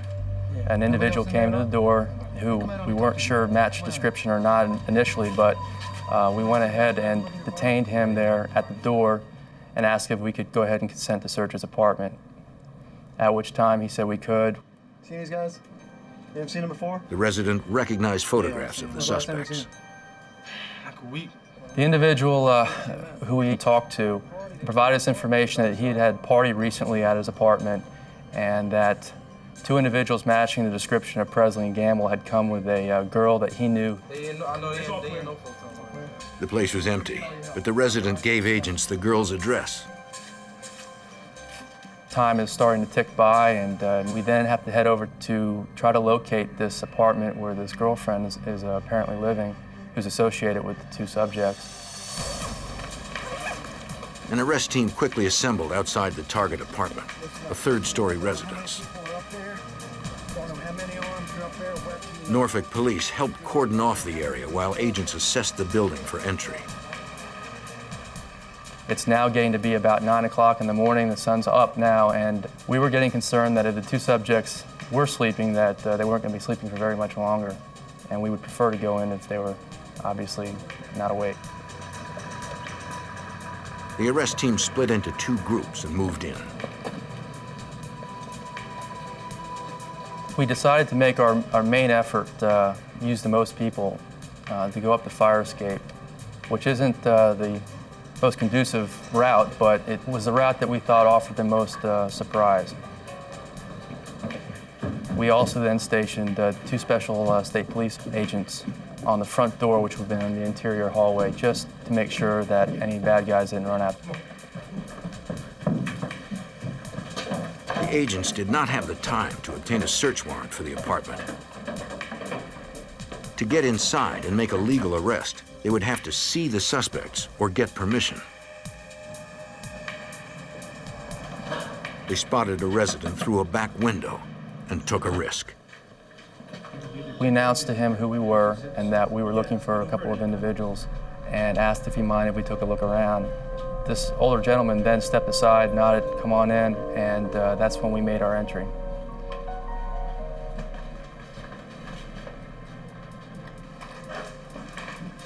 They found Presley first.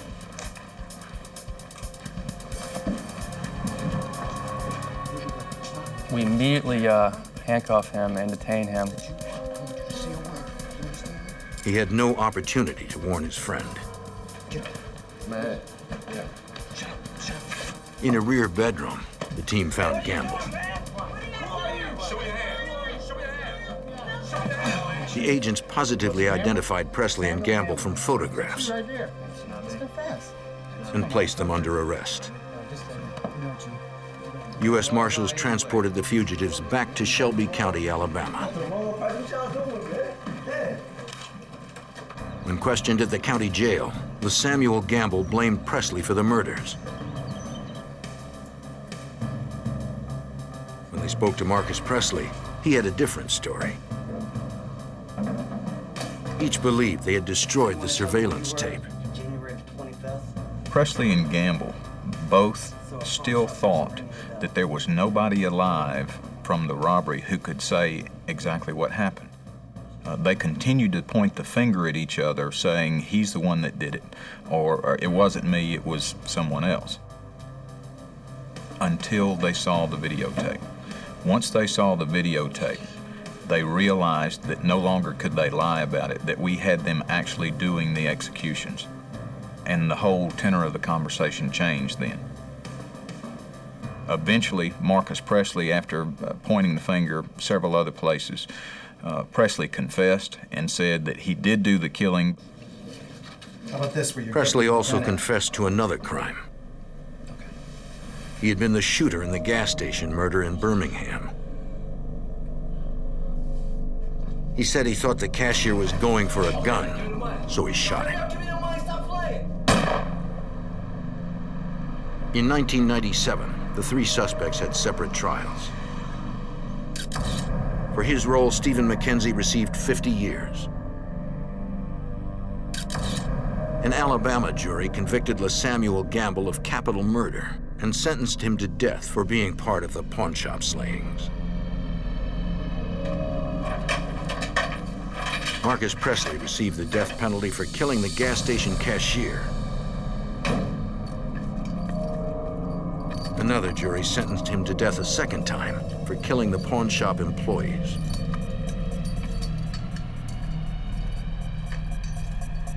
When the jurors saw this tape, they were shocked. People are used to seeing violence on television, and we've seen so much of it that you kind of become detached, that it becomes old hat to you. This was an actual videotape of two people being executed, and it had a profound impact on the jury. Actually, the owner of the pawn shop was an unwitting participant in the investigation of his own murder. By having the dummy VCR and putting that tape in our hands, showing the actual executions, he helped us solve this case a lot more quickly and with conviction, with absolute certainty. Whereas if we hadn't had this tape, it would have been a guessing game. In the Midwest, the fugitive drug dealer will do anything to avoid capture. His desperate run is fueled by drugs and punctuated by gunfights. As he barrels across 2 states, local and federal authorities are determined to fight back and to stay in pursuit.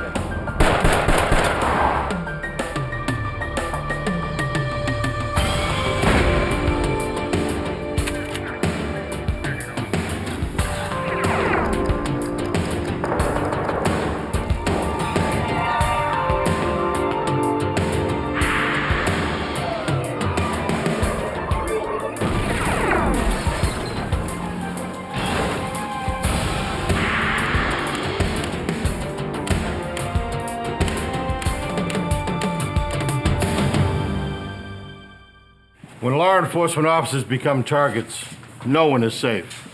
So when a crystal meth dealer on the run from the law began shooting cops, it took more than police to stop him. I'm Jim Kallstrom, former head of the FBI's New York office. With a fearless killer on the loose in the Midwest, residents had to help the FBI and state and local police bring down the dealer and deliver him to justice.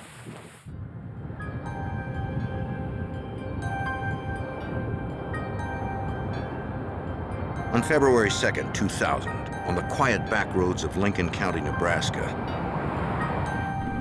Lincoln County Sheriff's Deputy Stan McKnight was on routine patrol when he saw a vehicle rapidly approach from behind.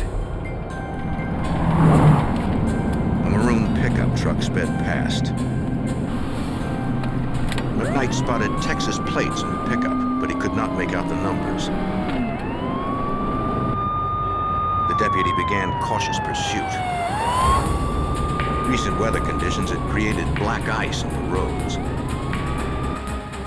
Without the benefit of streetlights, the roads appeared normal, but were treacherously covered with patches of slick ice.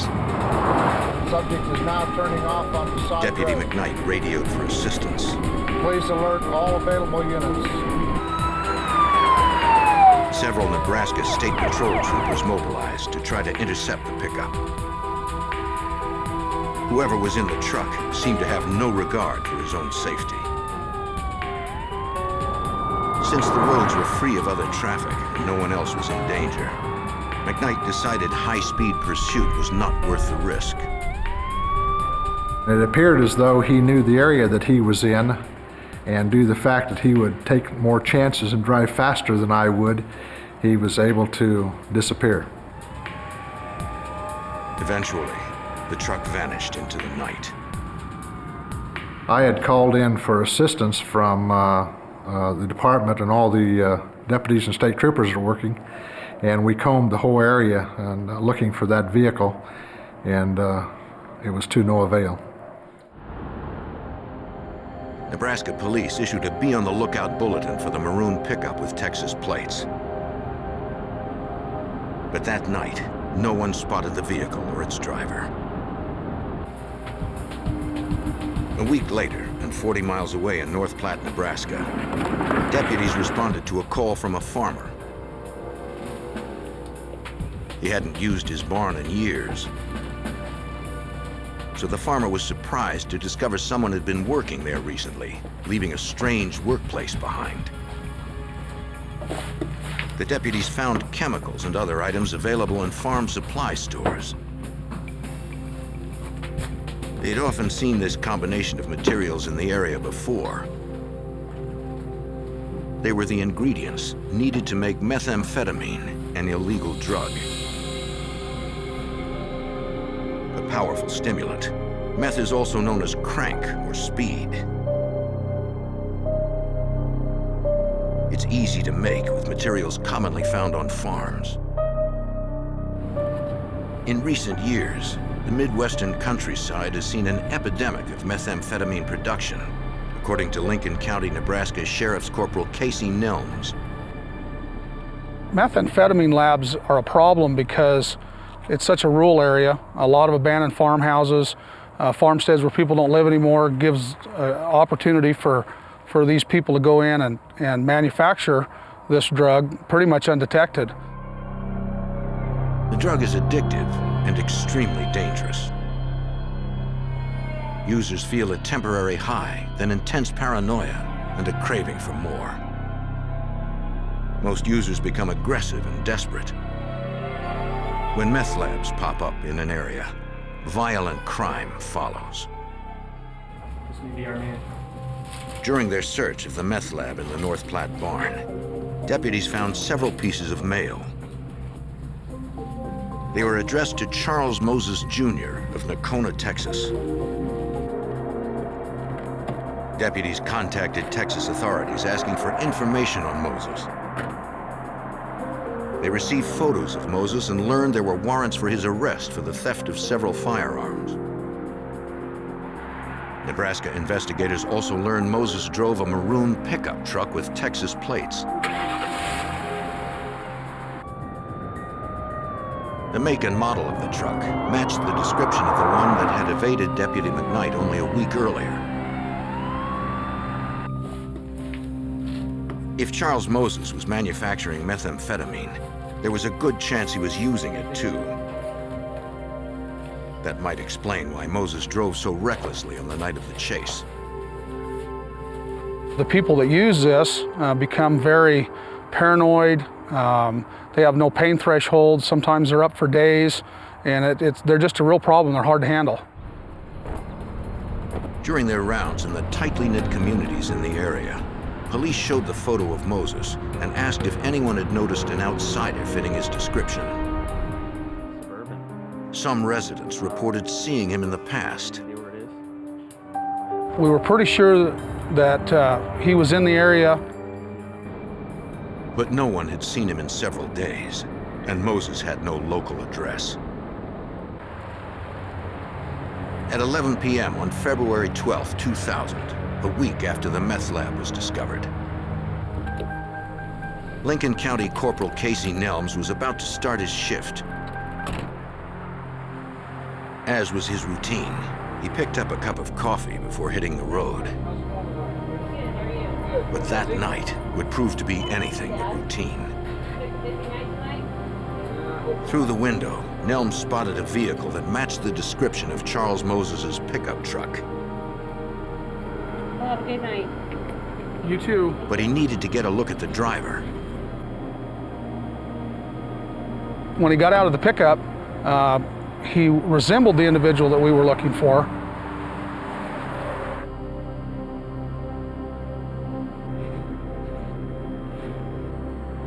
The truck had Texas plates. 7216, 1089, Forest Park. Nelms headed out to check the man's ID. But the man spoke first. What are the roads like out there? They're pretty slick. Where are you heading? Just kind of heading out, going out. I approached him and asked him if he was where he was going, what he was doing. I asked him for his identification, and when he handed it to me, the name on the driver's license was Charles Moses. You're under arrest. I really expected that once I got a hold of him in the vehicle that I was going to be able to, take him out of the vehicle without any problem and place him under arrest, but he was just spectacularly strong. I just couldn't do anything with him, except just keep struggling with him to try to keep the weapon away from my face. Moses fired.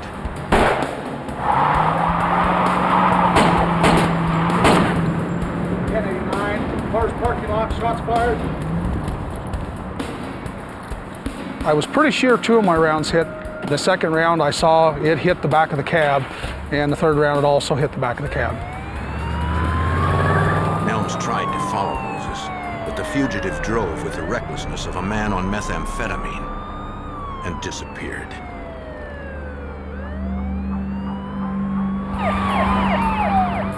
Nebraska State Patrol officers heard the shots fired call and joined the search for the would-be cop killer. Lincoln County Sheriff's Deputy Stan McKnight, who had chased the maroon truck before, heard about the pursuit on the radio. He needed to position himself in a place where he was likely to intercept Moses. There's an area that's commonly called the correction line. It's an area where I could see the best I thought possible 3 different roads intersecting that area. And that was the middle one. I could watch a mile behind me, that one, and a mile in front of me. McKnight waited in the dark, hoping he was in the right place. After about 10 or 15 minutes of sitting there, a vehicle did come from the west at the very road intersection that I was at. And as they got right to the front of my vehicle, I turned my headlights on and I saw the vehicle that was the same identical vehicle that I'd seen less than 2 weeks before. He was traveling in excess of 70 to 80 mile an hour, and being nighttime conditions, it was hard to see him, and he was out of distance me quite rapidly. Deputy McKnight tried to maintain a visual of the pickup truck. But the vehicle seemed to disappear yet again. McKnight changed tactics. At that point, he had pretty much, well, got ahead of me. At the same time, I had to slow down and check driveways and intersecting road intersections to make sure he hadn't turned off on me. Then the deputy saw a vehicle's brake lights in the distance. It was idling at an empty intersection. Deputy McKnight called for backup. Moses had already fired at one officer. It was too dangerous for the deputy to advance alone. He waited for the backup officers. Before they came, Moses made his move. One bullet entered Stan McKnight's head. Another ripped through his hand.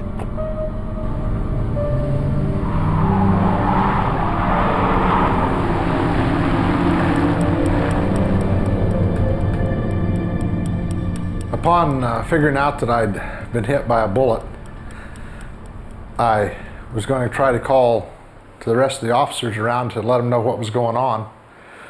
Only when I reached for the mic, I couldn't talk.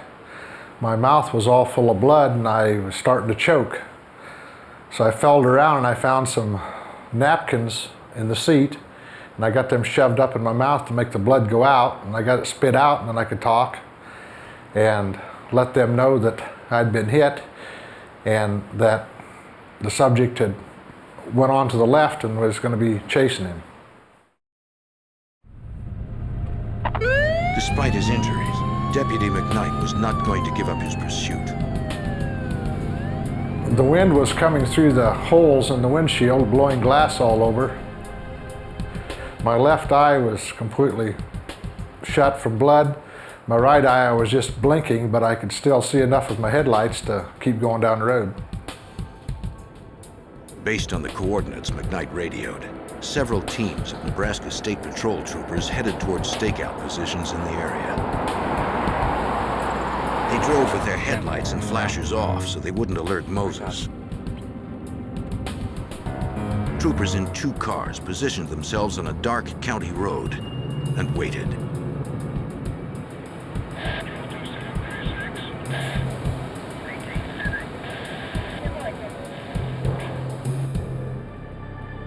Minutes later, headlights appeared.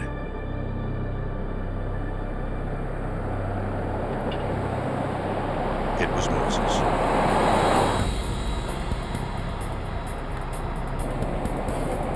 One of the troopers spotted a gun.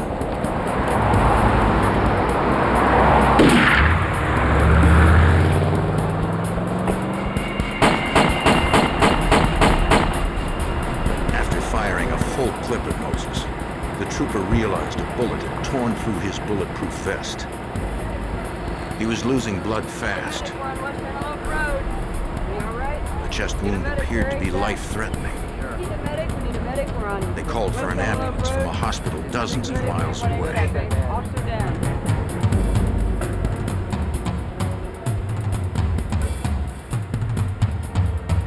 In the dark prairie, the troopers hoped their fallen friend would survive. In a frantic escape, Charles Moses had shot both a sheriff's deputy and a state trooper. Though gravely injured, Deputy McKnight continued pursuit of Moses, a man willing to kill to stay on the run. In February of 2000, Nebraska authorities confronted Charles Moses, a Texas fugitive suspected of running a methamphetamine lab.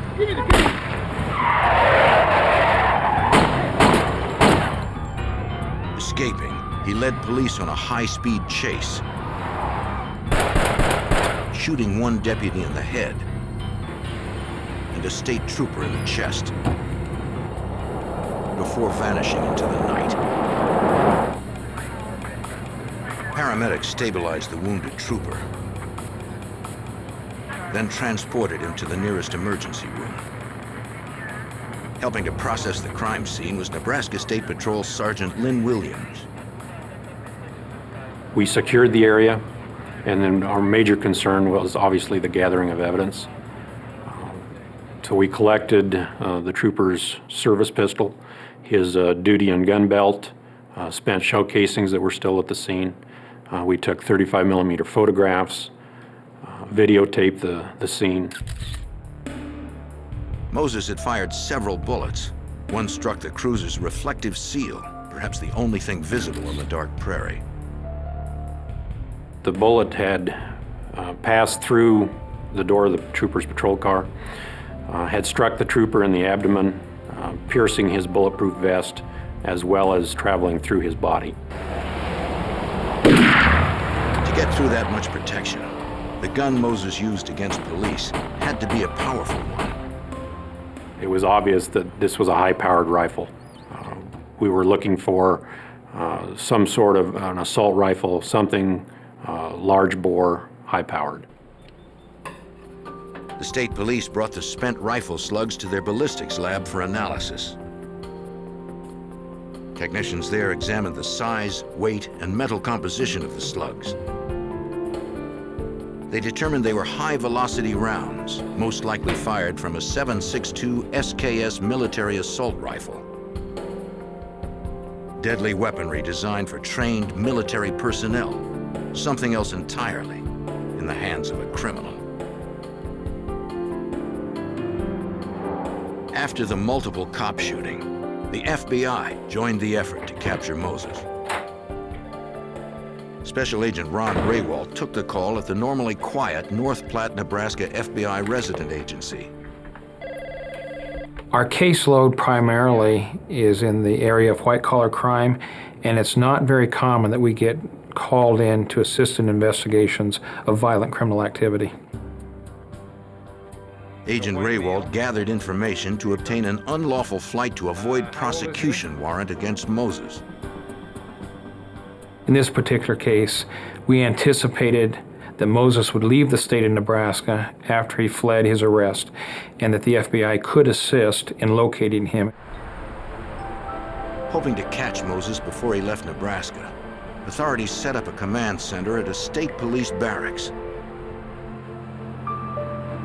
Officers from virtually every law enforcement agency in the state shared intelligence on Moses. Several had had run-ins with him, usually in connection with clandestine meth labs. He had a history of using abandoned farmsteads, farm places, not only for the manufacture of methamphetamine, but for hiding and living as well. So we knew that we needed to be aware of this and target those areas for a search. Hundreds of police vehicles across the state mobilized, with officers looking for any sign of Charles Moses or his maroon pickup truck. In the sprawling rural landscape, finding Moses would not be easy. Moses Jr. was last seen wearing a light-colored winter Investigators also hoped the public would assist in the search. 1995 4x4 pickup truck with Media bulletins urged citizens to avoid Moses and to call the police if they spotted him. information called a special tip line. In the small town of Dickens, Nebraska, 30 miles south of where the two officers were shot, a young farmer found tire tracks leading to a garage. His parents' car was usually inside. Instead, there was a maroon pickup truck. His parents' car was gone. Recognizing the truck from media reports, the farmer called police. The Nebraska State Patrol confirmed that the truck belonged to Charles Moses and that officers had hit the vehicle when returning fire. The license plate that we were looking for was still displayed on the truck, which was registered to Mr. Moses. It had evidence that it had been shot at with a firearm. The bullet holes were in the back portion of the cab. They had shattered the back window of the cab. Some had lodged in the dash of the cab, and some had passed out through the front windshield. Make sure you get this wheel. Investigators also found evidence the suspect was wounded by at least one of the many shots fired at the vehicle. We located human blood in the cab, the interior of the pickup. That led us to believe that possibly when the Lincoln County deputy had fired at Moses early on during the incident, that possibly he had been struck. But if Moses was injured, he had the perfect drug to stay alert, pain-free and aggressive, to keep running without sleep. There was a tremendous amount of paraphernalia located in his pickup that deals with cooking or the manufacture of methamphetamine. He virtually had a lab present in the back of the truck. Investigators also found survivalist gear, police radios, and weapons in the truck. What they didn't find was the high-powered assault rifle Moses used to shoot 2 police officers. An hour after the pickup was found, and 60 miles northwest in Ogallala, Nebraska, the Nebraska State Patrol responded to a call from a man who said he was an acquaintance of Charles Moses. He was in a car. I was wondering about you. Haven't seen you for a while. The man said he had seen Moses 15 minutes earlier. Moses spoke to him at a truck stop. He was in a car that matched the description of the vehicle missing from the Dickens farm. So listen. Wanted in connection with the shootings of 2 law enforcement officers. While they talked, Moses heard a radio bulletin that said police were looking for the vehicle. If you see this vehicle, call state I gotta police get out of here, immediately. He panicked and took off. The man said he had waited 15 minutes to call police because he was afraid at first. The dangerous fugitive knew where his family lived. Okay, let's go out to my car and have a seat. Police worried Moses would change vehicles again to throw them off his trail.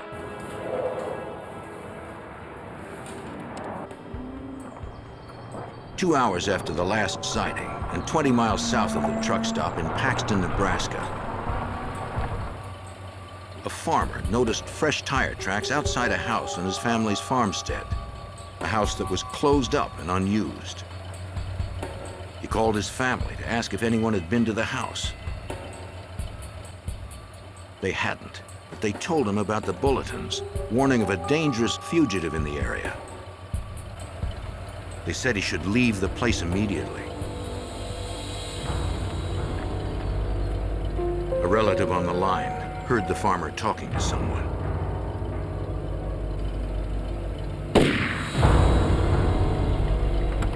The police would soon learn that Charles Moses had just claimed his first murder victim. The deadly fugitive was still on the run, now more desperate than ever.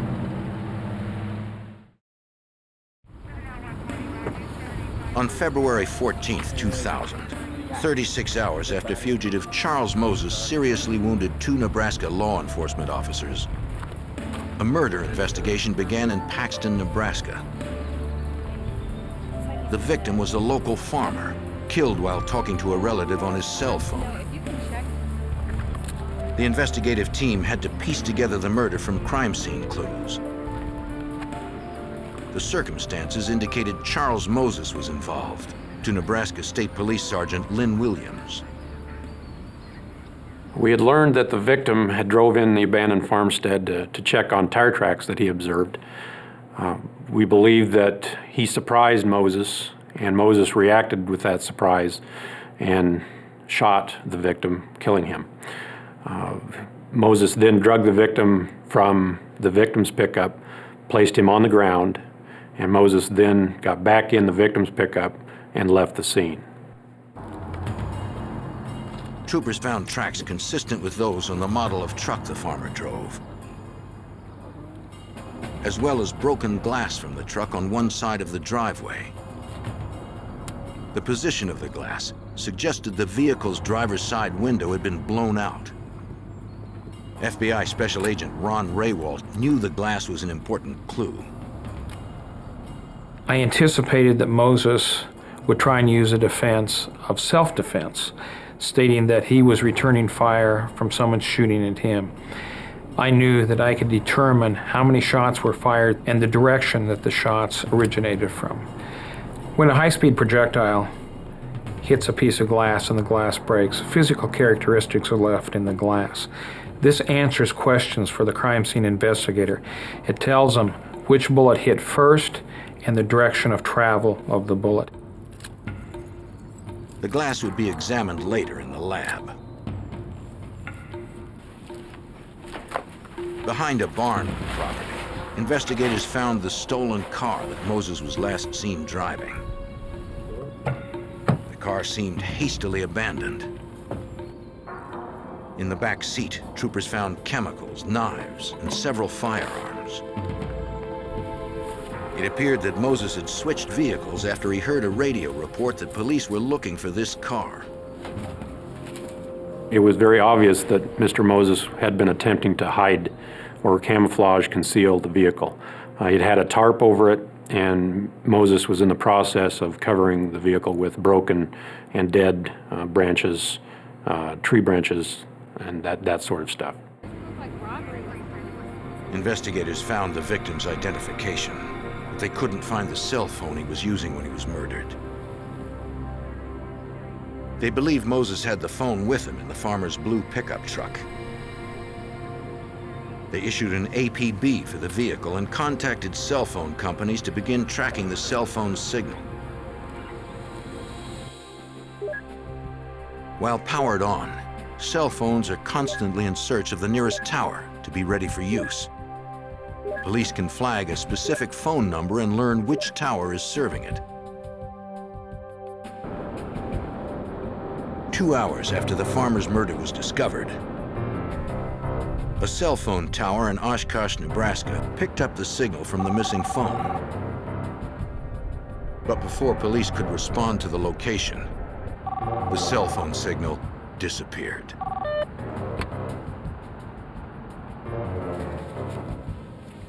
The FBI also studied the glass fragments from the farmstead crime scene. I was able to determine that one bullet had been fired from outside the truck into the truck, and that the bullet thereafter passed through the truck. My examination further disclosed that no shots were fired from inside the truck. This was not self-defense. This was murder. Take a look at this. With the farmer's murder and the theft of his pickup truck, the FBI issued another federal warrant against Charles Moses. The facts of the case had changed significantly, and I was able to change the warrant application process to charge Mr. Moses with the federal carjacking statute with a homicide. Lock their doors. With Charles Moses crisscrossing the state, armed and out of control, Nebraska Governor Mike Johans held a news conference to warn the public. This is a situation that we need to get through. Police are seeking Charles Moses. It was clear the fugitive was ready to kill civilians to get what he wanted. He's considered armed and dangerous. That evening, 80 miles to the west, near the Nebraska-Wyoming border, an elderly woman was enjoying a quiet evening.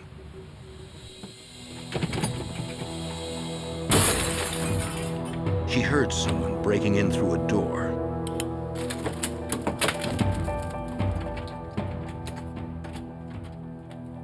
She could hear an intruder walking through the house, then approaching her bedroom. It was too late to escape, so she did her best to hide. The evening news had said Moses killed the last resident he surprised.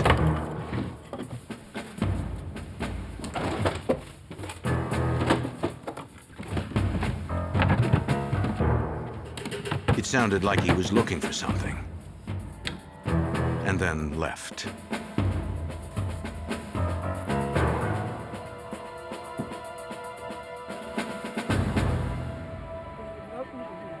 The woman was unharmed and called police from a neighbor's house. She explained that she never saw the man's face. But deputies from the Scottsbluff, Nebraska Sheriff's Department found tire tracks consistent with those on the pickup truck stolen from the murdered farmer. They also recovered automotive glass near the left tire track. Its position suggested it came from the driver's side window. The window investigators believe Moses shot out while killing the farmer.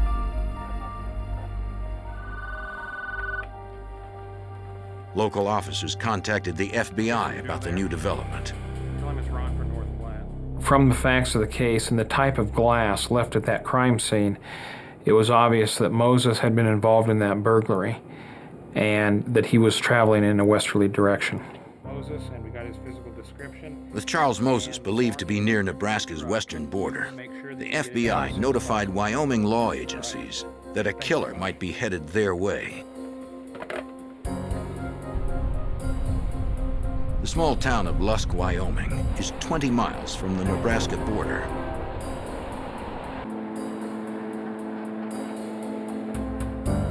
At the Lusk Police Department, Chief Gary Gill received the FBI bulletin. That morning, we heard about Charles Moses from our dispatch. We knew that he was driving a Nebraska pickup truck, blue in color, and that he could be headed in any direction.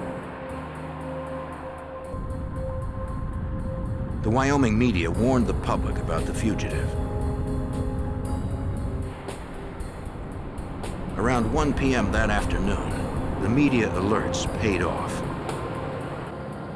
We heard about the call from a truck driver who had called into dispatch and was relayed to our office that possibly that pickup truck Charles Moses was driving was at the south end parking lot of the truck stop here in Lusk. Assistant Chief Dusty Chrisman responded to the scene along with Chief Gill.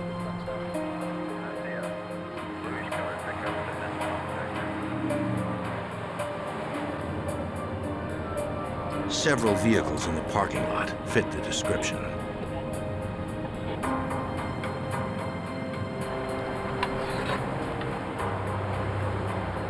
Officers knew one of them might hold a murderer who also tried to kill 2 policemen. We were looking at license plates. We spotted a blue pickup that had matched the description.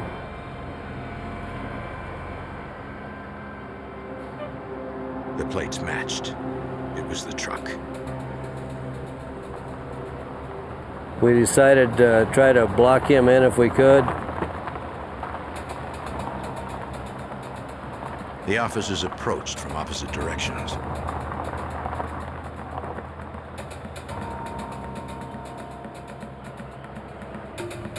Someone was inside, but the officers couldn't tell if it was Moses. The truck's driver's side window appeared to be missing.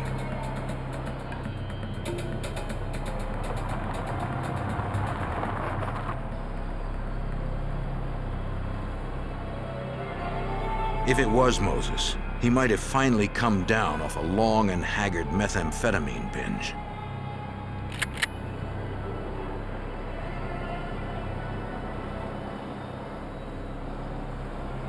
Chief Gill called for backup and waited for more units to arrive. This would be the vehicle I think we're looking for. Then, the driver woke up. He's waking up, he's gonna take off. But Assistant Chief Chrisman couldn't risk firing because from his perspective,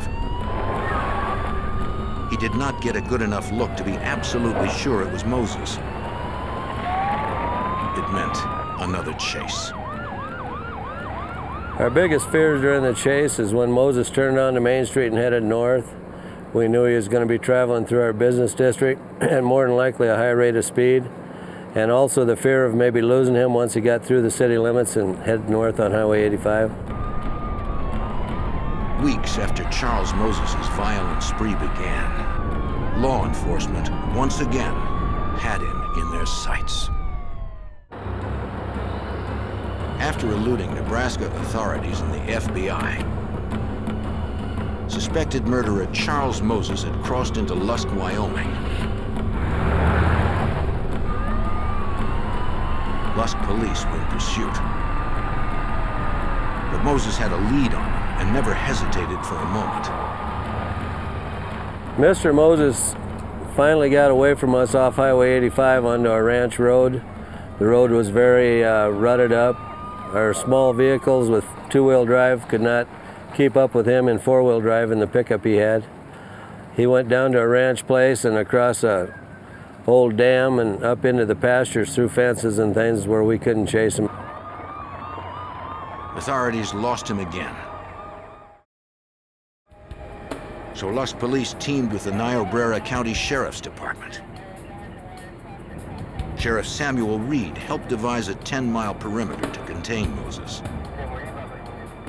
The perimeter was a very large area. We were fortunate in one way. It sat kind of in the middle of three major highways, and we had another county road that dissected it basically in the middle. But they couldn't rush in. We were unsure what his actions were going to be, so we stayed back a ways knowing that he had a high-powered rifle. Every law enforcement officer in the area, including fish and game wardens, manned roadblocks to look for Moses and warned travelers to stay away from him. They also met with residents living in the 10-mile perimeter, asking them to stay vigilant and call police at the first sign of any suspicious activity. I had a very deep concern that if we did not apprehend Moses before it got dark, that we would have a terrible, terrible time finding him. I knew the ranch people that were there. I was very, very concerned for their safety of him entering the house at gunpoint, taking him hostage and shooting them and taking a vehicle and leaving the area. All right, thanks, sir. Although Moses was somewhere within the 10-mile perimeter, the terrain made it too dangerous for deputies to go in on foot. Without body armor and tactical training, they would be vulnerable to ambush or a sniper attack. For officers to go in there would have been extremely difficult. There are a lot of deep draws, pine trees, ravines that he could get down in. It would have been very, very, very difficult to go in there and find him. Thanks. Special Agent Ron Raywald helped Wyoming authorities with the FBI's federal resources. The Wyoming office of the FBI brought in 2 aircraft to assist in the search on the state highways and the rural roads, trying to locate the vehicle Moses was in. Flying a grid pattern over the area, one of the aircraft spotted the truck Moses was last seen driving. It looked like it was stuck in a ravine. The SWAT team from the Nebraska State Patrol was airlifted to the area. Moses was armed with a high-powered rifle. The SWAT team had to move cautiously, man by man. An aggressive fugitive on powerful drugs could be behind any tree, ready to kill. They positioned themselves above the pickup, but they had no visual of Charles Moses. He might be watching them, waiting for a clean shot. They had to start their search from the truck. To stun and distract anyone near it, they fired a flashbang percussion grenade.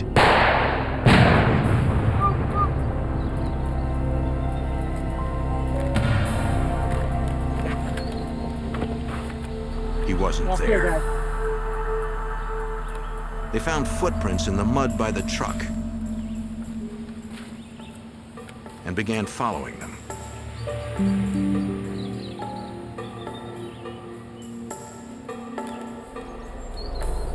But in the trees, the trail went cold. He had eluded us, the people that were right on the scene. He had eluded a SWAT team that had been flown in out of Nebraska. That night, Moses would surface again. At 8:30 p.m., rancher Jim Kramers and his son Justin heard their dog barking at something behind the house. They knew about Moses, so Justin went out armed. Someone was out there. I've got a gun. Don't go any further. From the brief look, they believed it was Moses. The gunman had to be stopped. Justin, take your rifle, go around back, get on the back side of him, and then you do what you have to do. Okay?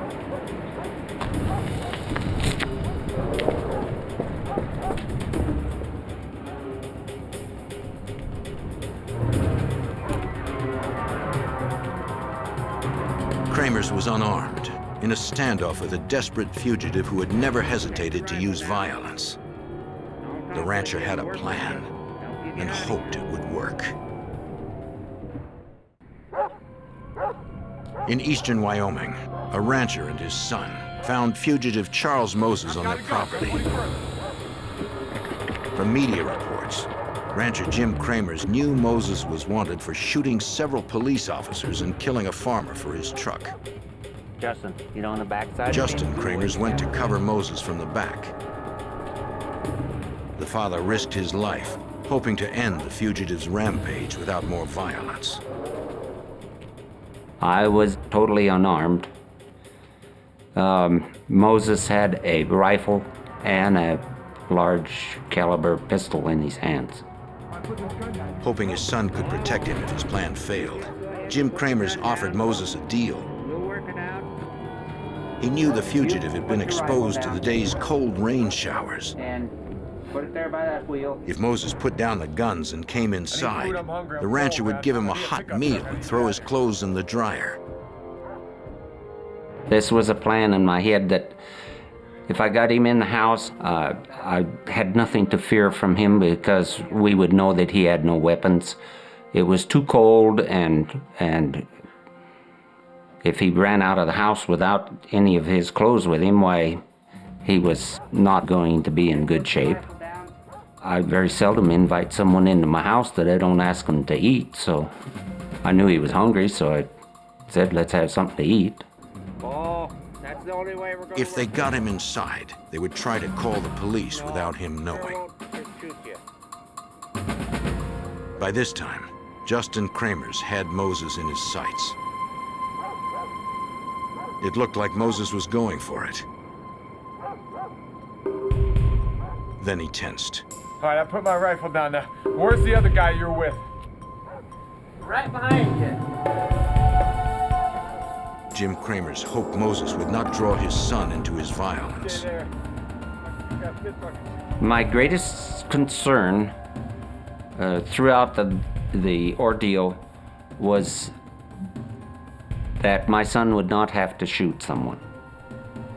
I didn't want him, justly or unjustly, I did not want him to have to go through life knowing that he had killed a person. If it did turn violent, Justin could not waver. Justin! One of the fears I had was if I did have to shoot at him that I might miss. I only had one shot while he had up to 6 in his pistol, where I had a single-shot rifle.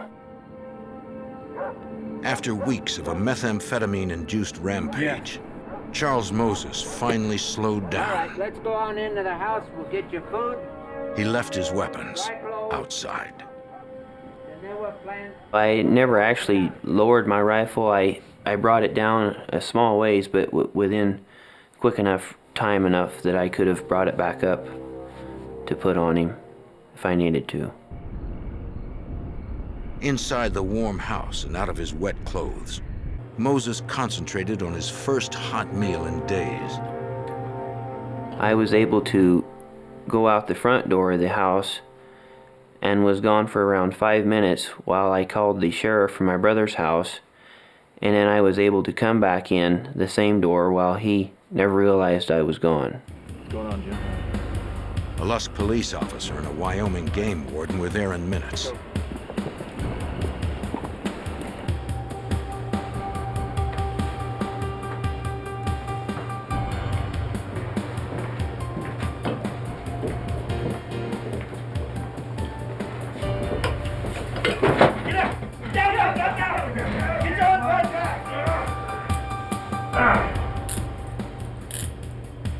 Because of the Kramer's plan, the wild, deadly fugitive had nothing to fight with.